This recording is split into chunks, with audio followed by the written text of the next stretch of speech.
නමෝ තස්ස භගවතෝ අරහතෝ සම්මා සම්බුද්දස්ස නමෝ තස්ස භගවතෝ අරහතෝ සම්මා සම්බුද්දස්ස නමෝ තස්ස භගවතෝ අරහතෝ සම්මා සම්බුද්දස්ස ඒකායනෝ අයම් භික්කවේ මග්ගෝ සත්තානං විසුද්ධියා ශෝක පරිද්දවානං සමතික්කමාය දුක්ඛ දෝමනස්සානං අත්තගමාය ඥායස්ස අධිගමාය නිබ්බානස්ස සච්චිකිරියාය යදිදං චත්තාරෝ සතිපට්ඨානාති.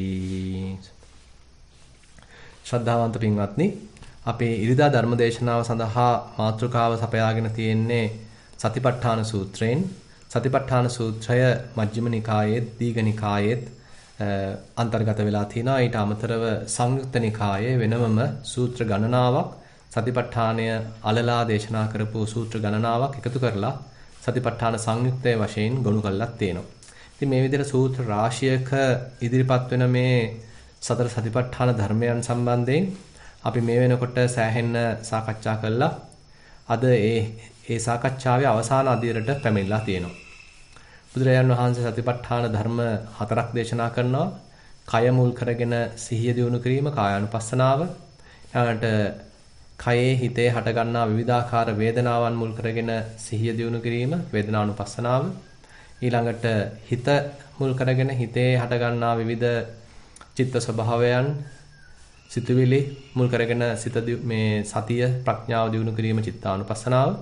ඊළඟට විවිධාකාර ධර්මතා මූලික කරගෙන සිහිය ප්‍රඥාව දියුණු කිරීම, ධම්මානුපස්සනාව වශයෙන් අනුපස්සනා 4ක් භාගතුන් වහන්සේ දේශනා කරලා තියෙනවා.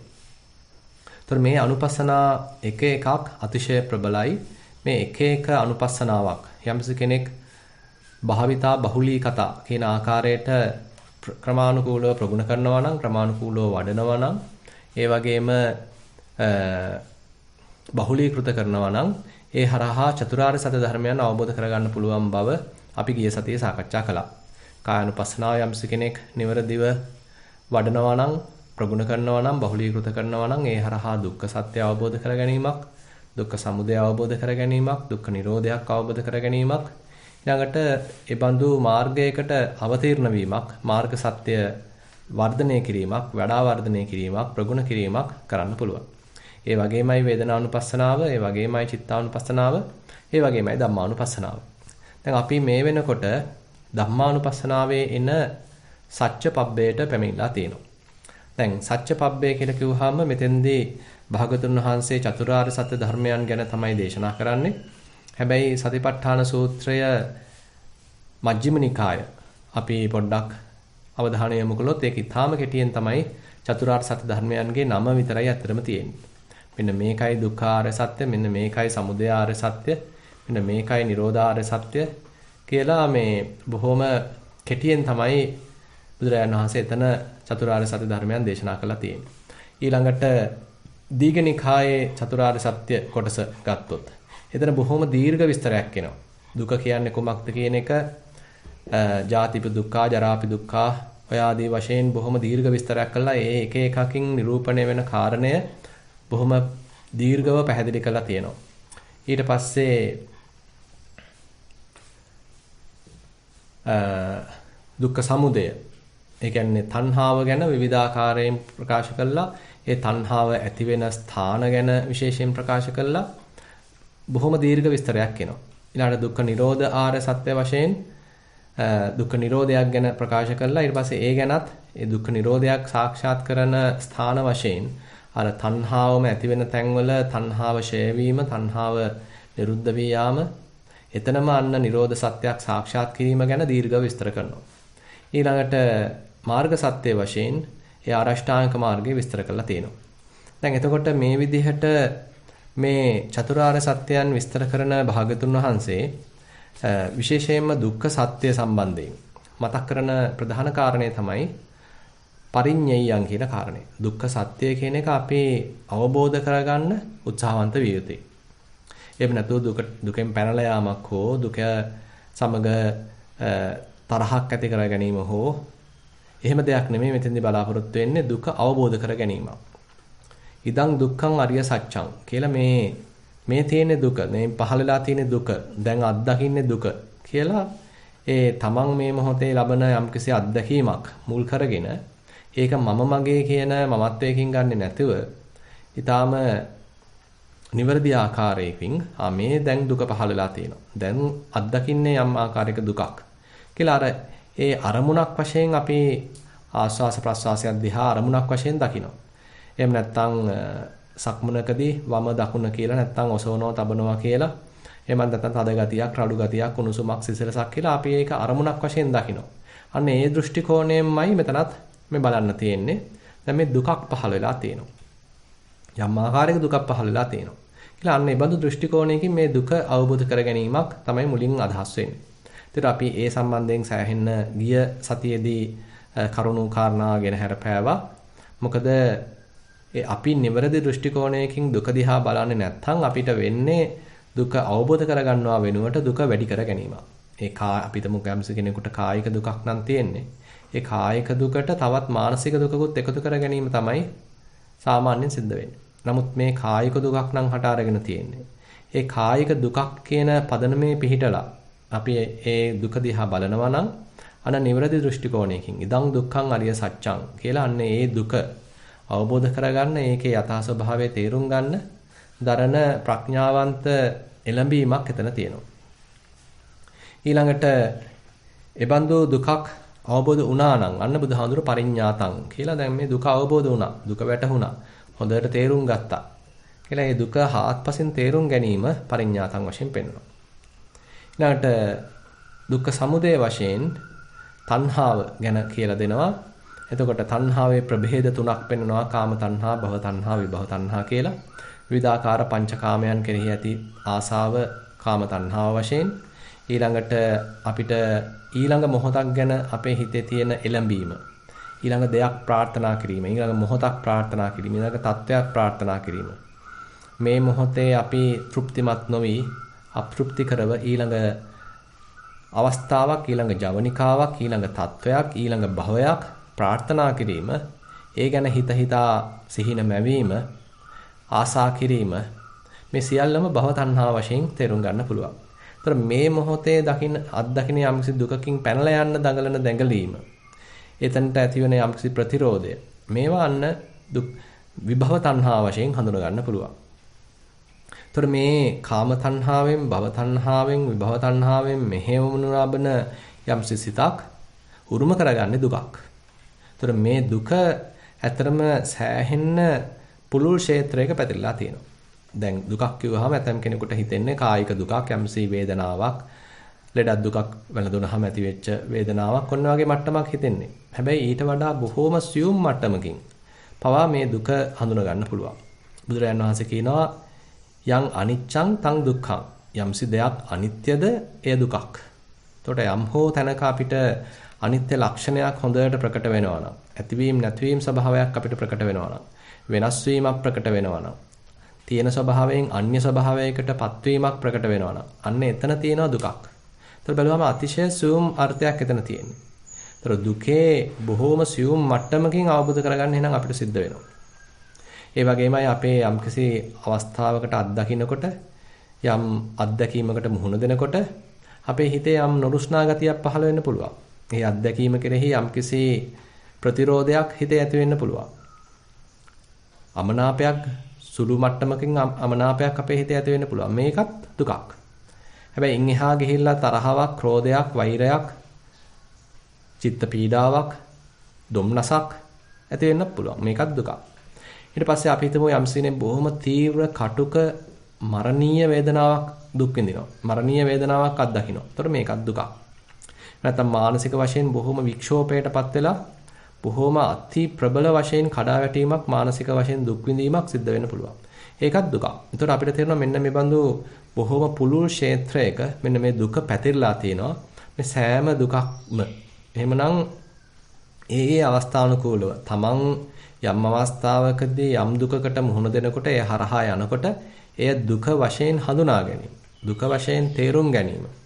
ඒ සඳහා එය අවබෝධ කරගන්න දරන ප්‍රයත්නය. එහෙමනම් අන්න දුක්ඛ ආර්ය සත්‍ය තේරුම් ගැනීම සඳහා දරන ප්‍රයත්නයක් වෙනවා. එතකොට මෙන්න මේ දුක්ඛ ආර්ය සත්‍ය යම්ස කෙනෙක් හොඳින් තේරුම් ගන්න තමයි. එතකොට අන්න මේ දුකට හේතුව මෙතෙන්දී මොකද්ද මූලික වෙච්ච හේතුව? කියලා එහෙනම් දුකට හේතුවකුත් අපිට වැටහෙන්නේ. එතන තමයි යන්න තණ්හාව මූලික වෙන්නේ.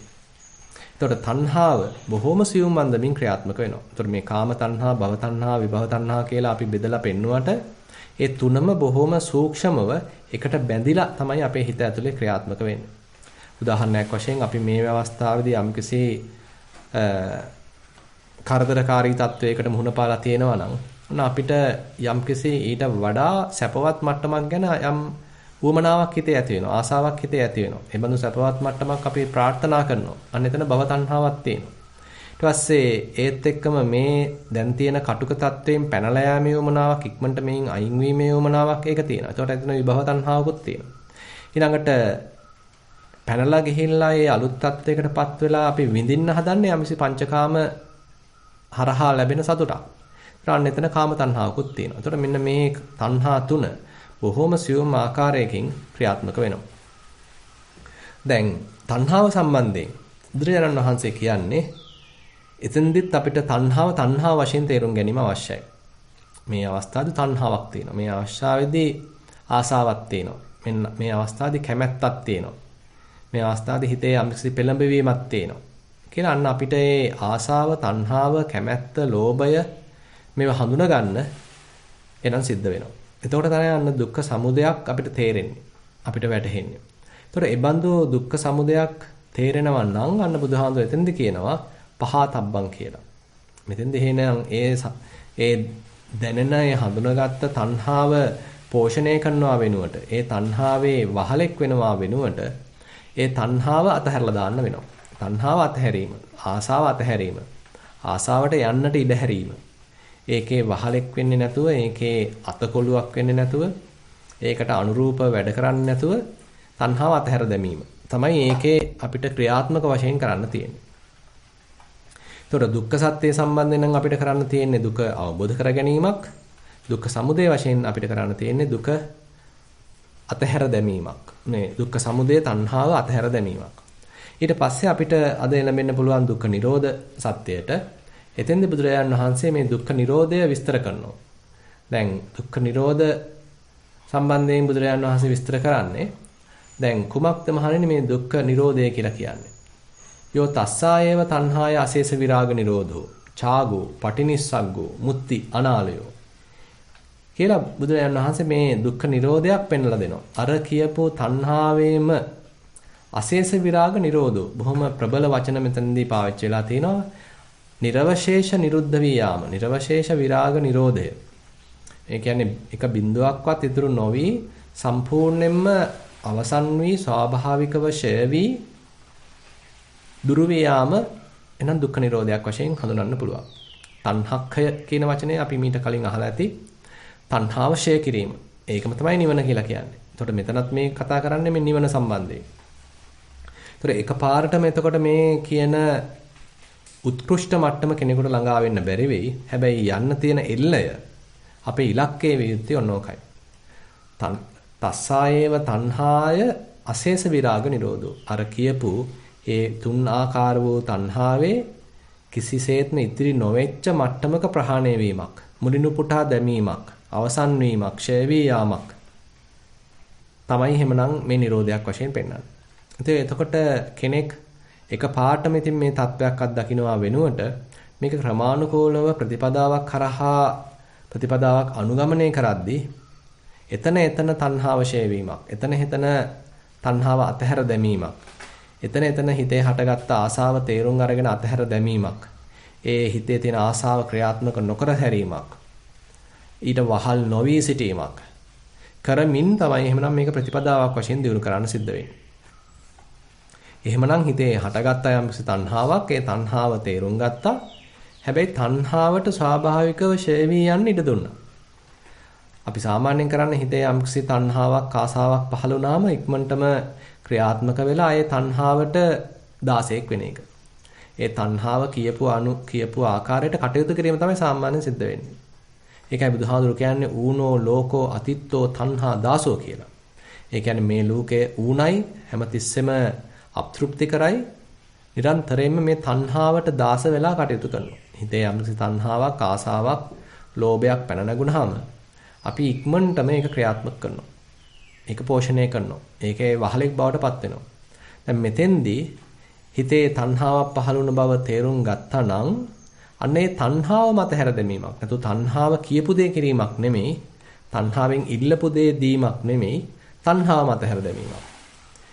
මේ තණ්හාව අතහැරුණා නම් එහෙම නැත්නම් තණ්හාව තේරුම් අරගෙන තණ්හාව දිහා අපි සතිමත්ව බලා සිටීම හරහා ඒකට වහල් නොවි හොඳට සිහිය දියුණු කරලා සිහිය පැවැත්වීම හරහා උන තණ්හාව ක්‍රමානුකූලව ඡය වෙලා යනවා. ඉතින් එතකොට අන්න ඒ හටගත්ත ආසාව දුරු වුණා. ඒ හටගත්ත ආසාව ඒ මොහොතේ දුරු වුණා නම් අන්න එතන නිවීමක් තියෙනවා. දැන් අන්න තණ්හාවෙන් දැවීමක් නැහැ. රාගයෙන් දැවීමක් නැහැ. ද්වේෂයෙන් දැවීමක් නැහැ. මෝහයෙන් දැවීමක් නැහැ. අන්න එතන නිවීමක් තියෙනවා. ඒතකොට එහෙමනම් එතන අපේ හිත නිවන්න අවශ්‍ය වෙනවා. එතන යම් යම් හේතු කාරණා නිසා හිතේ තණ්හාව පහළ වෙනවා.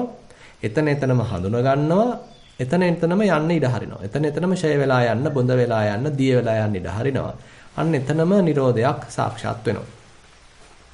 ඉතින් එතකොට බුදුරජාණන් වහන්සේ තවත් මෙතන වචන පාවිච්චි කරනවා. ඡාගෝ අතහැර දැමීම. පටිනිස්සග්ගෝ එතනත් කියන්නේ අතහැර දැමීම. ඡාගෝ කියවම ඊට පරිත්‍යාගය කියන අදහස ගන්න පුළුවන්. පටිනිස්සග්ගෝ කියවම අතහැර දැමීම. මුත්‍ති නිදහස් වීම. අනාලයෝ එතනත් ආසා නොකර අතහැර දැමීම. කියන අර්ථය එතකොට මෙතෙන්දි ගන්න පුළුවන්. එතකොට දුක්ඛ නිරෝධය සම්බන්ධයෙන් බුදුරජාණන් වහන්සේ එතෙන්දිත් ඉදං දුක්ඛ නිරෝධං අරිය සත්‍යං කියලා අන්න අපේ හිතේ යම් අවස්ථාවක තණ්හාව දුරු වෙලා ගියා නම් දැන් ඔන්න තණ්හාවෙන් තොරයි හිත. තණ්හාව ෂය වුණා. තණ්හාව නිරුද්ධ වුණා. ඒ හිතේ හටගත්ත ආසාව දැන් පහව ගියා. පහව ගියාට පස්සේ හිතේ తত্ত্বය මෙන්න මේ తত্ত্বය අපි හොඳින් හඳුනා ගැනීම අවශ්‍යයි. ඉතින් මේ තණ්හාවෙන් තොර හිතේ తত্ত্বය ඒකාකාරී වෙන්න පුළුවන්. කම්මැලි දනවන සුළු වෙන්න පුළුවන්. කිසිම උත්තේජනයක් නැති, හැලහැප්පීමක් නැති, කලබලකාරීත්වයක් නැති බොහෝම ඒකාකාරී ශාන්ත සියුම් ස්වභාවයක් වෙන්න පුළුවන්. එතකොට මෙන්න මේ බඳු ඒකාකාරී ශාන්ත සියුම් සාමකාමී ස්වභාවය එහෙමනම් අපි හඳුනා ගැනීම අත්‍යවශ්‍ය වෙනවා. අපිට හුඟක් වෙලාවට වෙන්නේ අපි මේ බඳු දේවල් විපස්සනා භාවනාවකදී අත්දකින්නට තියෙනවා. නමුත් මේ తত্ত্বය අපි වටිනාකමක් දීලා මේක මේ බුදුරජාණන් වහන්සේ ආර්යයන් වහන්සේලා අගය කරපු මට්ටමක් කියලා තේරුම් ගත්තේ නැත්නම් අපි මේ අපේ හිතේ පවතින සාමකාමී తত্ত্বයට වටිනාකමක් දෙන්නේ නැහැ. අපි ඒක බොහොම ඒකාකාරී කියලා නැගිටලා යන එක තමයි කරන්නේ. ඉතින් අන්නේ ඒ අවස්ථාවේදී අපේ හිතේ යම් තණ්හාවක් හටාර ගත්තාම ඒක තේරුම් අරගෙන ඒක අතහැරියට පස්සේ ඒක ෂය වෙලා ගියාට පස්සේ නැවතත් හිතපත් වෙන ඒ හුඟක් දුරට උපේක්ෂා සහගත සාමකාමී තැම්පත් ඒකාකාරී කිසිම දැවීමක් නැති බොහෝම නිශ්චල ඉඩකඩ සහිත මෙන්න මේ බඳු චිත්ත මට්ටමක් අපි එහෙමනම් බොහොම පරිස්සමෙන් හඳුනා ගැනීම අතිශය වැදගත් වෙනවා. ඉතින් ඒ නිසා බුදුරජාණන් වහන්සේ මේ ඉදං දුක්ඛ නිරෝධං අරිය සත්‍යං මෙන්න මේකයි දුක්ඛ නිරෝධය. මෙන්න මේ තණ්හාව ෂය වී යාම, තණ්හාව අවසන් වී යාම, තණ්හාව හිතේ හටගත් යම්සි ලෝභය ආසාව ඒක ඡය වී යාම, ඒක දුරු වී යාම කියන මෙන්න මේ කාරණාව දේශනා කළා. ඒ සම්බන්ධයෙන් අපි කටයුතු කළ යුත්තේ කෙසේද? සච්චිකාතබ්බං කියන වචනේ තමයි කියන්නේ. මේක සාක්ෂාත් කළ යුතුයි. ඒ හිතේ පවතින ඒ සාමකාමී తত্ত্বය වටහා ගත යුතුයි. තේරුම් ගත යුතුයි. ඒක තම තමා වශයෙන් සාක්ෂාත් කරගත යුතුයි. හිතේ අර වගේ තණ්හා ෂය වුණාට පස්සේ දැන් ඔන්න පවතිනවා යම් සාමකාමී ගතියක්. ඒ සාමකාමී ගතිය තමන්ගේම අත්දැකීමක් වශයෙන් යෝගාවචරය තේරුම් ගත යුතුයි. සාක්ෂාත් කළ යුතුයි. ඉතින් එතකොට මෙන්න මෙබඳු සාක්ෂාත්කරණයක් තමයි දුක්ඛ නිරෝධය වශයෙන් පෙන්වන්නේ. ඉතින් එතකොට අපිට තේරෙනවා දැන් මේ දුක්ඛ නිරෝධය කියන එක එහෙනම් එතන අත්දකින්න අවශ්‍ය දෙයක්. අපි අද භාවනා කළා නිරෝධයක් සාක්ෂාත් කිරීම ඊළඟ අවුරුද්දේ කරනවා වෙනුවට අද මේ මොහොතේ භාවනා කළා. අපිට පුළුවන් මේ මොහොතේ හිත නිවා ගන්න. මේ මොහොතේ හිතේ යම්කිසි තණ්හාවක් තියෙනවා නම් අන්න ඒ තණ්හාව හඳුනගෙන ඒ තණ්හාව යන්න ඉඩ හැරලා ඊට පස්සේ තණ්හාව ගියාට පස්සේ තණ්හාව ෂය වුණාට පස්සේ තණ්හාව බොඳ වෙලා දිය වෙලා ගියාට පස්සේ දැන් ඔන්න හිතේ තියෙන ඒ ඒකාකාරී බව දැන් මේ හිතේ තියෙන සාමකාමී ගතිය. දැන් හිතේ තියෙන ශාන්ත ස්වභාවය, නිවිච්ච ස්වභාවය. එහෙමනම් අපි හඳුනා ගත යුතුයි. ඉතින් එතකොට මේ తত্ত্বය බොහොම ප්‍රඥාගෝචර తত্ত্বයක්. මේක මේ කිසිසේත්ම අඥාන උපේක්ෂාවක් නෙමෙයි. යෝගාවචරයේක් අර දුක්ඛ සත්‍ය අවබෝධ කරගන්නකොට එයා නිරන්තරයෙන්ම මේ හේතුප්‍රත්‍යයන්ගෙන් හටගන්නා දේවල් වල අනිත්‍ය ස්වභාවය එයා අත්දකිනවා. කායानुපසනාවක වෙන්න පුළුවන්, වේදනානුපසනාවක වෙන්න පුළුවන්, චිත්තානුපසනාවක වෙන්න පුළුවන්. ඕනම මේ සංකත ධර්මයක හේතුප්‍රත්‍යයන්ගෙන් හටගත් ධර්මයක තියෙන ඒ අනිත්‍ය ලක්ෂණය එයා නැවත නැවත අත්දකිනවා. ඉතින් ඒ බඳු අනිත්‍ය ලක්ෂණයක් ප්‍රකට වෙන්න මේකේ තියෙන මේ ෂණ භංගුර භාවය වඩා ප්‍රකට වෙන්න මෙතන තියෙන පෙළීමක්, මෙතන තියෙන දුකක්, කිසිසේත්ම මෙතන තෘප්තිමත් බවක් ලබා ගන්න බෑ කියලා මෙන්න මෙතන තියෙන අතෘප්තිකර බවක් කියලා අන්න යා දුකක් අවබෝධ කරගන්නවා. එතකොට අන්න ඒ දුකට හේතු වෙච්ච තණ්හාව ෂේ වුණාට පස්සේ දැන් ඔන්න හිත සාමකාමී වුණා. ඒ සාමකාමී බව තමයි මේ හඳුන්වන්නේ මෙතන දුක්ඛ නිරෝධයක් වශයෙන්. ඒ හටගත්ත තණ්හාව ෂේ වුණා, ආසාව ෂේ වුණා. ඒකේ ප්‍රතිඵලයක් වෙච්ච දුක දැන් පහව ගියා. දැන් අන්න දුක නැති ස්වභාවයක්, සාමකාමී ස්වභාවයක්, ශාන්ත ස්වභාවයක්, tempat ස්වභාවයක්, නිශ්චල ස්වභාවයක් ඔන්න හිතේ තියෙනවා. ඒක අන්න කෙනෙක් සාක්ෂාත් කරනවා, අවබෝධ කරගන්නවා.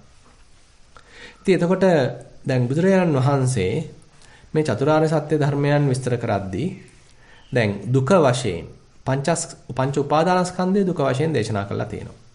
ඇතැම් තැනක ආධ්‍යාත්මික ආයතන 6 දුක වශයෙන් දේශනා කරලා තියෙනවා. ඒ වගේමයි ඔය ධම්මචක්කප්පවත්තන සූත්‍රය වගේ දේශනාවලදී මේ අපි කාටත් තේරෙන මේ ඉපදීම, ලෙඩවීම, ඊළඟට මරණයටපත් වීම, අප්‍රියයන් හා එක්වීම, ප්‍රියයන්ගෙන් වෙන්වීම, අපි අකමැති දේ ලැබීම, කැමති දේ නොලැබීම, මේ වගේ තවත් බොහොම ප්‍රායෝගික අර්ථයකින් තවත් විදිහට දුක ගැන දේශනා කරලා තියෙනවා. ඉතින් එහෙමනම් මේ හාත්පසින් අපි අත්දකින දුක එහෙමනම් අපි තේරුම් ගත යුතුයි. ඒ දුක තේරුම් ගත්තා නම්, ඒකට හේතුව ප්‍රහාණය වුණා නම්, අන්න හිතේ හටගන්නා ඒ තැම්පත් බව, නිස්කලංක බව, නිශ්චල බව, සාමකාමී බව එහෙනම් එයා සාක්ෂාත් කළ යුතුයි. ඒ සාක්ෂාත්කරණය තුලින් එහෙමනම් හම්බ වෙන්නේ යාට දුකෙන් තොර බවක්. ඉතින් මේ චතුරාර්ය සත්‍ය ධර්මයන් දුකෙන් පටන් ගත්තට මොකද? ඒක හිතක ප්‍රගුණ වීම හරහා එයා අත්දකින්නේ දුකෙන් තොර ස්වභාවයක්. සාමකාමී ස්වභාවයක්, ශාන්ත ස්වභාවයක්, පෙළන්නේ නැති ස්වභාවයක්.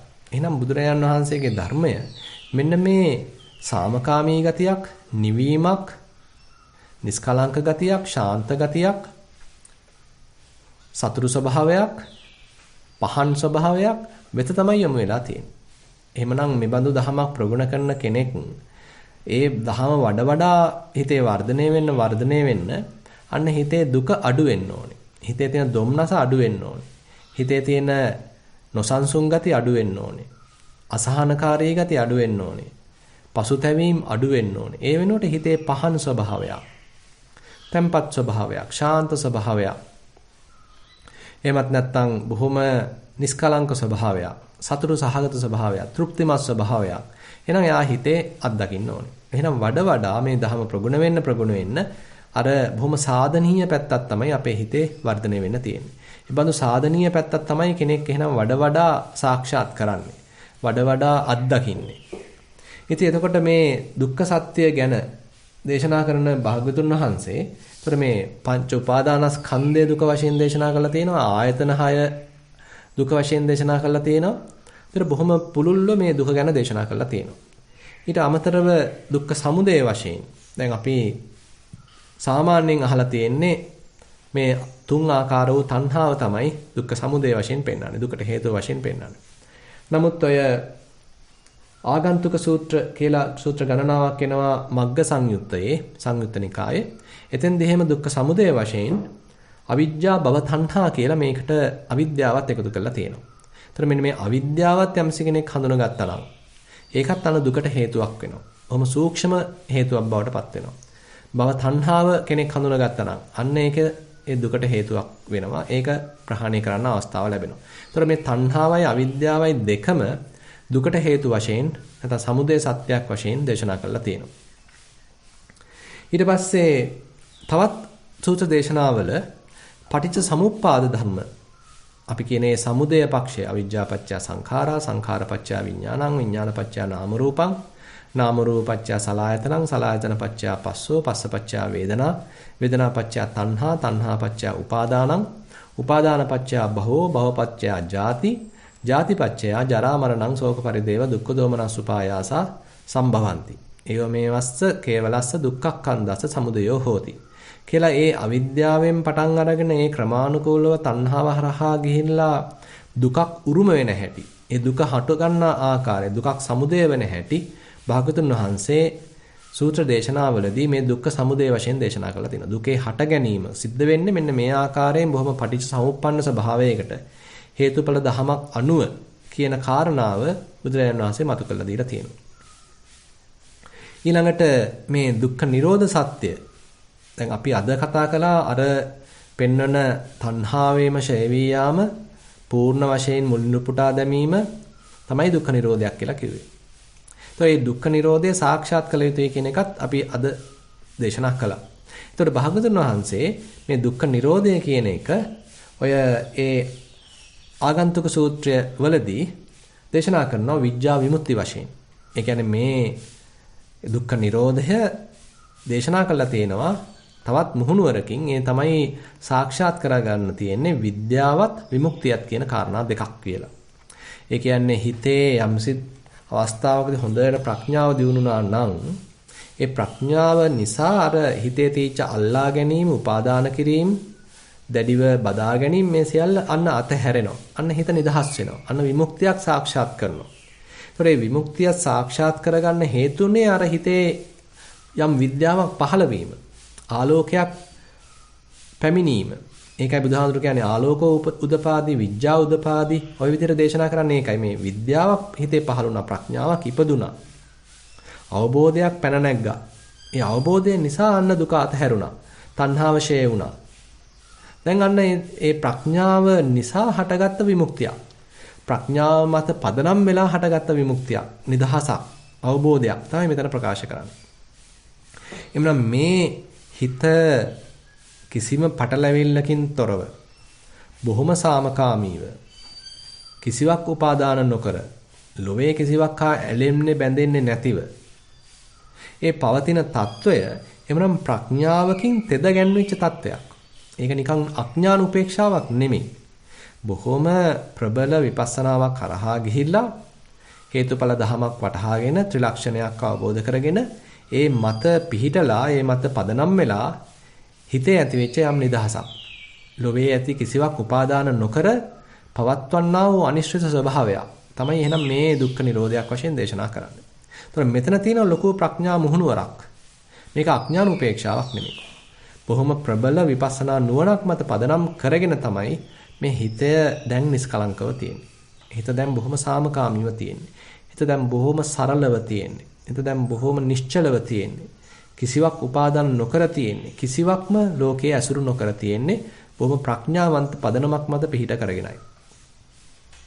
එතකොට මේ කාරණා විස්තර කරන බුදුරජාණන් වහන්සේ තවත් සූත්‍රවලදී ආසවක්ඛය සූත්‍රය හම්බ වෙනවා ඒත් සත්‍ය සංයුත්තේ භාගතුන් වහන්සේ දේශනා කරනවා ජානතෝ අහම් භික්ඛවේ පස්සතෝ ආසවාණං khයං වදාමි නෝ අජානතෝ නෝ අපස්සතෝ මහණෙනි මේ ආශ්‍රවයන්ගේ ඡේවීම දන්නා කෙනාටම දක්නා කෙනාටම සිදුවෙන බව මම දේශනා කරනවා නොදන්නා කෙනාටත් නොදක්නා කෙනාට නෙවෙයි එහෙනම් මොන හරි දෙයක් දැනගන්න ඕනේ මොන හරි දෙයක් දැක ගන්න ඕනේ මේ ආශ්‍රවයන් ඡේ වෙන්නේ මොකද්ද මෙන්න මේ දැනගත යුතු දැකගත යුතු දේ කිංච භික්ඛවේ ඥානතෝ කිං පස්සතෝ ආසවානං khයං හෝති khයෝ හෝති කුමක් දැනගන්නා කෙනාට කුමක් දැක ගන්නා කෙනාටද මෙහෙනම් මේ ආශ්‍රවයන් ඡේ වෙන්නේ ඉදන් දුක්ඛන්ති භික්ඛවේ ඥානතෝ පස්සතෝ ආසවානං khයෝ හෝති මෙන්න මේ දුකක් තියෙන්නේ කියලා දන්නා කෙනාට දැක ගන්නා කෙනාට ආශ්‍රවයන් ඡේ වෙනවා කියලා කියනවා ඉදන් දුක්ඛ සමුදයං භික්ඛවේ ඥානතෝ පස්සතෝ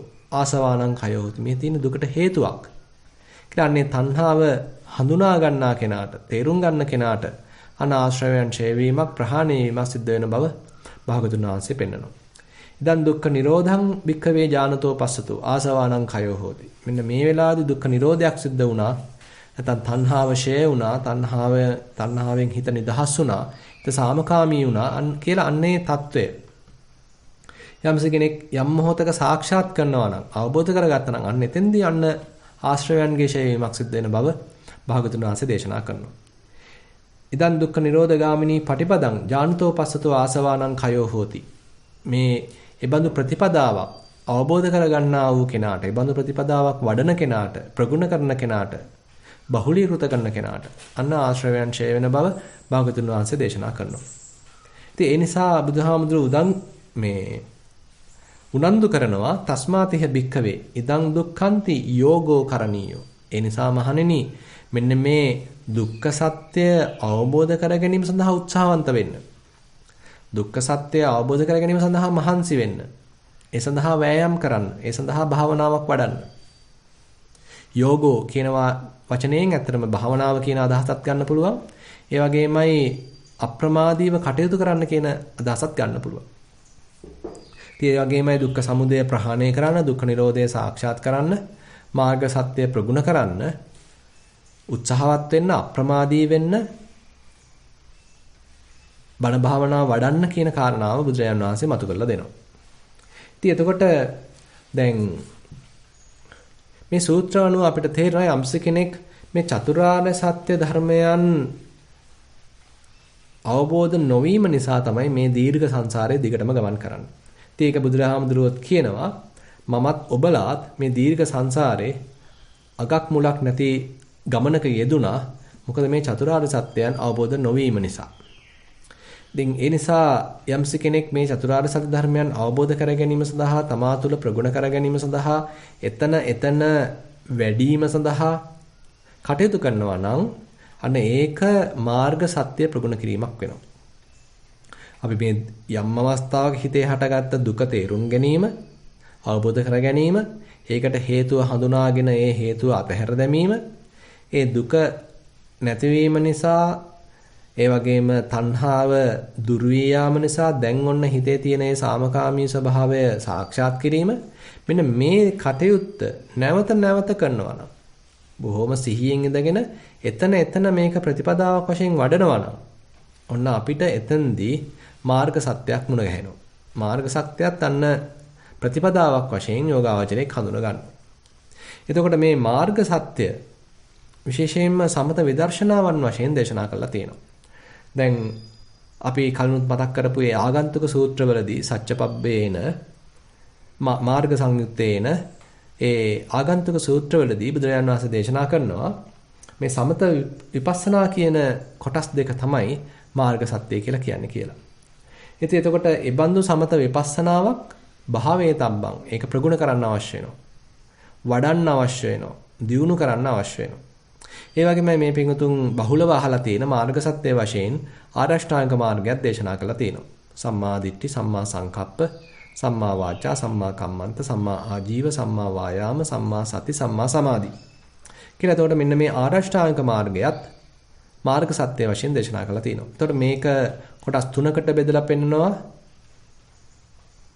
සීල සමාධි ප්‍රඥා වශයෙන්, සීලේ වශයෙන් සම්මා වාචා, සම්මා කම්මන්ත, සම්මා ආජීව කියන මාර්ගාංග තුනත්, සමාධියේ වශයෙන් සම්මා වායාම, සම්මා සති, සම්මා සමාධි කියන මාර්ගාංග තුනත්, ඊට ප්‍රඥාව වශයෙන් සම්මා දිට්ඨි, සම්මා සංකප්ප කියන මාර්ගාංග දෙකත් වෙන් වශයෙන් ප්‍රකාශ කළා.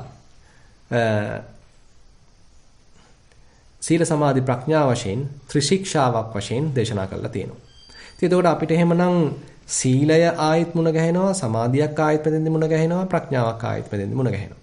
එහෙනම් මේක ප්‍රතිපදාවක් වශයෙන් දියුණු කරද්දී එහෙනම් යම්ස කෙනෙකුට තමන්ගේ කය වචනය හික්මවාගෙන සීලයක් මත පිහිටාගෙන කටයුතු කරන්න සිද්ධ වෙනවා.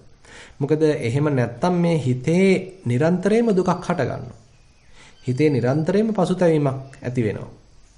හිතේ සාමකාමී බව වෙනුවට තමන්ට තමන් චෝදනා කරන ගතියක් ඇති වෙනවා. සීලය දුර්වලයි. නමුත් කෙනෙක් සිල්වත් නම් එයා බොහොම ගෞරව සම්ප්‍රයුක්තව සීලක් ආරක්ෂා කරනවා නම් අන්න එයා තුළ යම් සැපවත් බවක්, අනවජ්‍ය සුඛයක්, තමන් නිවැරදිව ජීවත් වෙනවා නේද කියලා ඇතුළතින් අත්දකින යම් ප්‍රමෝදයක්, සතුටක් අත්දැක ගන්න යාට අවස්ථාව ලැබෙනවා. ඉතින් අන්න එතකොට අර දුක දුරු වීමකට දුකෙන් තොර වීමකට තමයි පදනම සකස් වෙන්නේ. ඒ සීල පදනම එහෙමනම් ඒ බඳු පරිසරයකට උවමනා කරන පසුබිම පදනම අත්තිවාරම සකස් කරලා දෙනවා. ඊළඟට මේ කටයුත්ත සාර්ථක කර ගැනීම සඳහා හිතේ පවත්වන්න අවශ්‍ය යම්කිසි නිදහසක්. හිතේ පවත්වන්න අවශ්‍ය යම්කිසි පැහැදිලි බවක්. දේවල් හොඳට පෙනෙන ගතියක්. හිතේ දුකක් හටගත්තාම මේ දුක හොඳට පේන්න ඕනේ, පැහැදිලි වෙන්න ඕනේ. හිතේ තණ්හාවක් වෙනත් ක්ලේශයක් පහළ වුණාම ඒක හඳුනා ගන්න පුළුවන් පැහැදිලි පදනමක් හිතේ තියෙන්න ඕනේ. ඒකාග්‍රතාවයක් හිතේ තියෙන්න ඕනේ. එහෙනම් අන්න අපිට සමාධියක් අවශ්‍ය වෙනවා. ඊට පස්සේ මේ බඳු පදනමක් මත සීල සමාධි කියන පදනම් මත පිහිටාගෙන තමයි තව එහෙමනම් ප්‍රඥාව දිනු කරන්න තියෙන්නේ. ඒතර මේ දුක්ඛ නිරෝධගාමිනී ප්‍රතිපදාව සීල සමාධි ප්‍රඥා කියන මෙන්න මේ දුක්ඛ නිරෝධගාමිනී ප්‍රතිපදාව බුදුරජාන් වහන්සේ කියනවා භාවේ තබ්බං. ඒක ප්‍රගුණ කළ යුතුයි. ඒක මේ අපි පොතකින් පතකින් කියවුව පමණින් මේක අවසන් වෙන්නේ නැහැ. මේක අපේ ජීවිතයට බද්ධ කරගෙන අපි එතන ප්‍රතිපදාවක් වශයෙන් දියුණු කළ යුතුයි. ප්‍රතිපදාවක් වශයෙන් ප්‍රගුණ කළ යුතුයි. ඒතර මෙන්න මේ චතුරාර්ය සත්‍ය අවබෝධ කරගන්නවා කියලා කියන්නේ අපි පොතකින් බලලා ඒක කටපාඩම් කර ගැනීම නෙමෙයි. අපේ ජීවිතය තුළ යම් හෝ අවස්ථාවක දුකක් හට අරගෙන තියෙනවා නම් අන්නේ දුක අපි හඳුනා ගත යුතුයි. ඒක හොඳට තේරුම් ගත යුතුයි. ඒ දුක අවබෝධ කරගත යුතුයි. ඒ අවස්ථාවේදී ඊට හේතුව වෙනම අපි හොඳින් තේරුම් ගත යුතුයි. ඒ දුකට හේතුව අත්හැර දැමිය යුතුයි. අත්හල යුතුයි. අනේ එතකොට සාක්ෂාත් වෙන ඒ හිතේ සාමකාමී ගතිය, නිස්කලංක ගතිය, සරල ගතිය, නිවීම අන්න එතන සාක්ෂාත් කළ ගත යුතුයි. ඒතර එහෙමනම් ඒ මොහොතේ අන්න යා නිවීමක් සාක්ෂාත් කළා. ඒතර ඊළඟ මොහොතෙත් ඒ දේම කළ යුතුයි. ඊළඟ දවසෙත් ඒ දේම කළ යුතුයි. ඊළඟ සතියෙත් ඒ දේම කළ යුතුයි. ඊළඟ මාසෙත් ඒ දේම කළ යුතුයි. ඊළඟ අවුරුද්දෙත් මේ දේම කළ යුතුයි.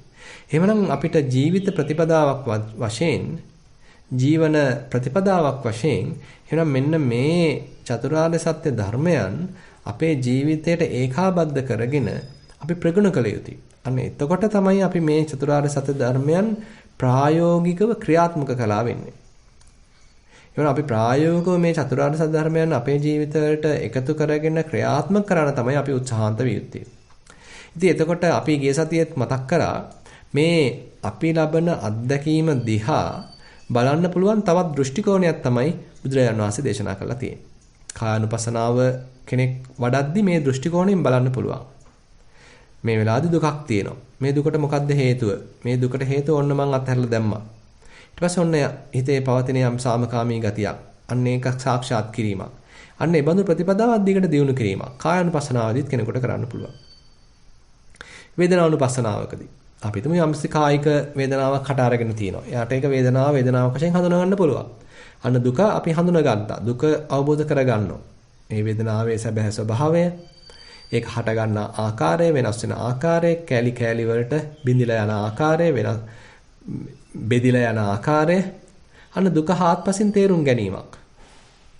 ඊට පස්සේ එතෙන්දී ඒකට මුල් වෙච්ච හේතුව යම් ස්පර්ශයන්.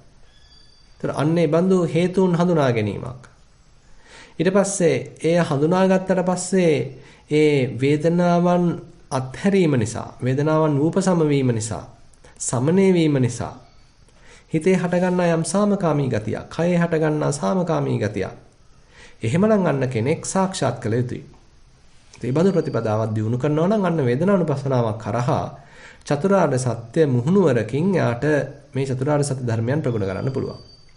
චිත්තානුපස්සනාවකදීත් හිතේ හටගන්නා විවිධ දුක්ඛ ස්වභාවයන්, දුම්නස් ස්වභාවයන්, නොසන්සුන් බව, හිතේ විසිරිච්ච ගති, මේ වගේ විවිධාකාර චිත්ත ස්වභාවයන් ඒක දුකක් වශයෙන් හඳුනාගෙන, එතන තියෙන ආතතිගත ස්වභාවය තේරුම් අරගෙන. එhmenan දුක්ඛ සත්‍යයක් හඳුනා ගැනීම සඳහා, අවබෝධ කර ගැනීම සඳහා කෙනෙකුට උත්සාහන්ත වෙන්න පුළුවන්. එතෙන්දීම එතකොට හිතේ දුකට හේතුව තණ්හාව කෙනෙක් හඳුනා ගන්නවා නම් අන්න ඒ තණ්හාව ෂේ වුණාට පස්සේ, ඒ තණ්හාවට යන්න ඉඩ හැරියට පස්සේ, ඒ තණ්හාව පෝෂණය නොකර ඒ තණ්හාවට යන්න ඉඩ හැරියට පස්සේ අන්න හිතේ නැවතත් හට ගන්නා යම් මේ සාමකාමී ගතිය. එයාට සාක්ෂාත් කරගන්න පුළුවන් වුණොත් අන්න එතෙන්දී අන්න දුක්ඛ නිරෝධයක් එයාට සාක්ෂාත් වෙනවා. එතකොට මෙන්න මේ දුක්ඛ, දුක්ඛ සමුදයක්, දුක්ඛ නිරෝධයක් නැවත නැවත ප්‍රායෝගිකව වඩමින් මේ මාර්ග සත්‍යයක් දිනු කරනවා නම් එනවා චිත්තානුපස්සනාවෙදිත් කෙනෙකුට මේ චතුරාර්ය සත්‍ය ධර්මයන් දිනු කරන්න පුළුවන්. ඉතින් ඊළඟට ධම්මානුපස්සනාවදිත් අපි උදාහරණයක් වශයෙන් ගත්තොත් හිතේ යම් නීවරණයක් පහළ වෙලා තියෙනවා. ඒතකොට හිතේ නීවරණයක් පහළ වෙලා තියෙනකොට හිතේ තියෙන පිළීමක්, හිතේ තියෙන දැවීමක්, හිතේ සාමකාමී ගතියක් නැහැ.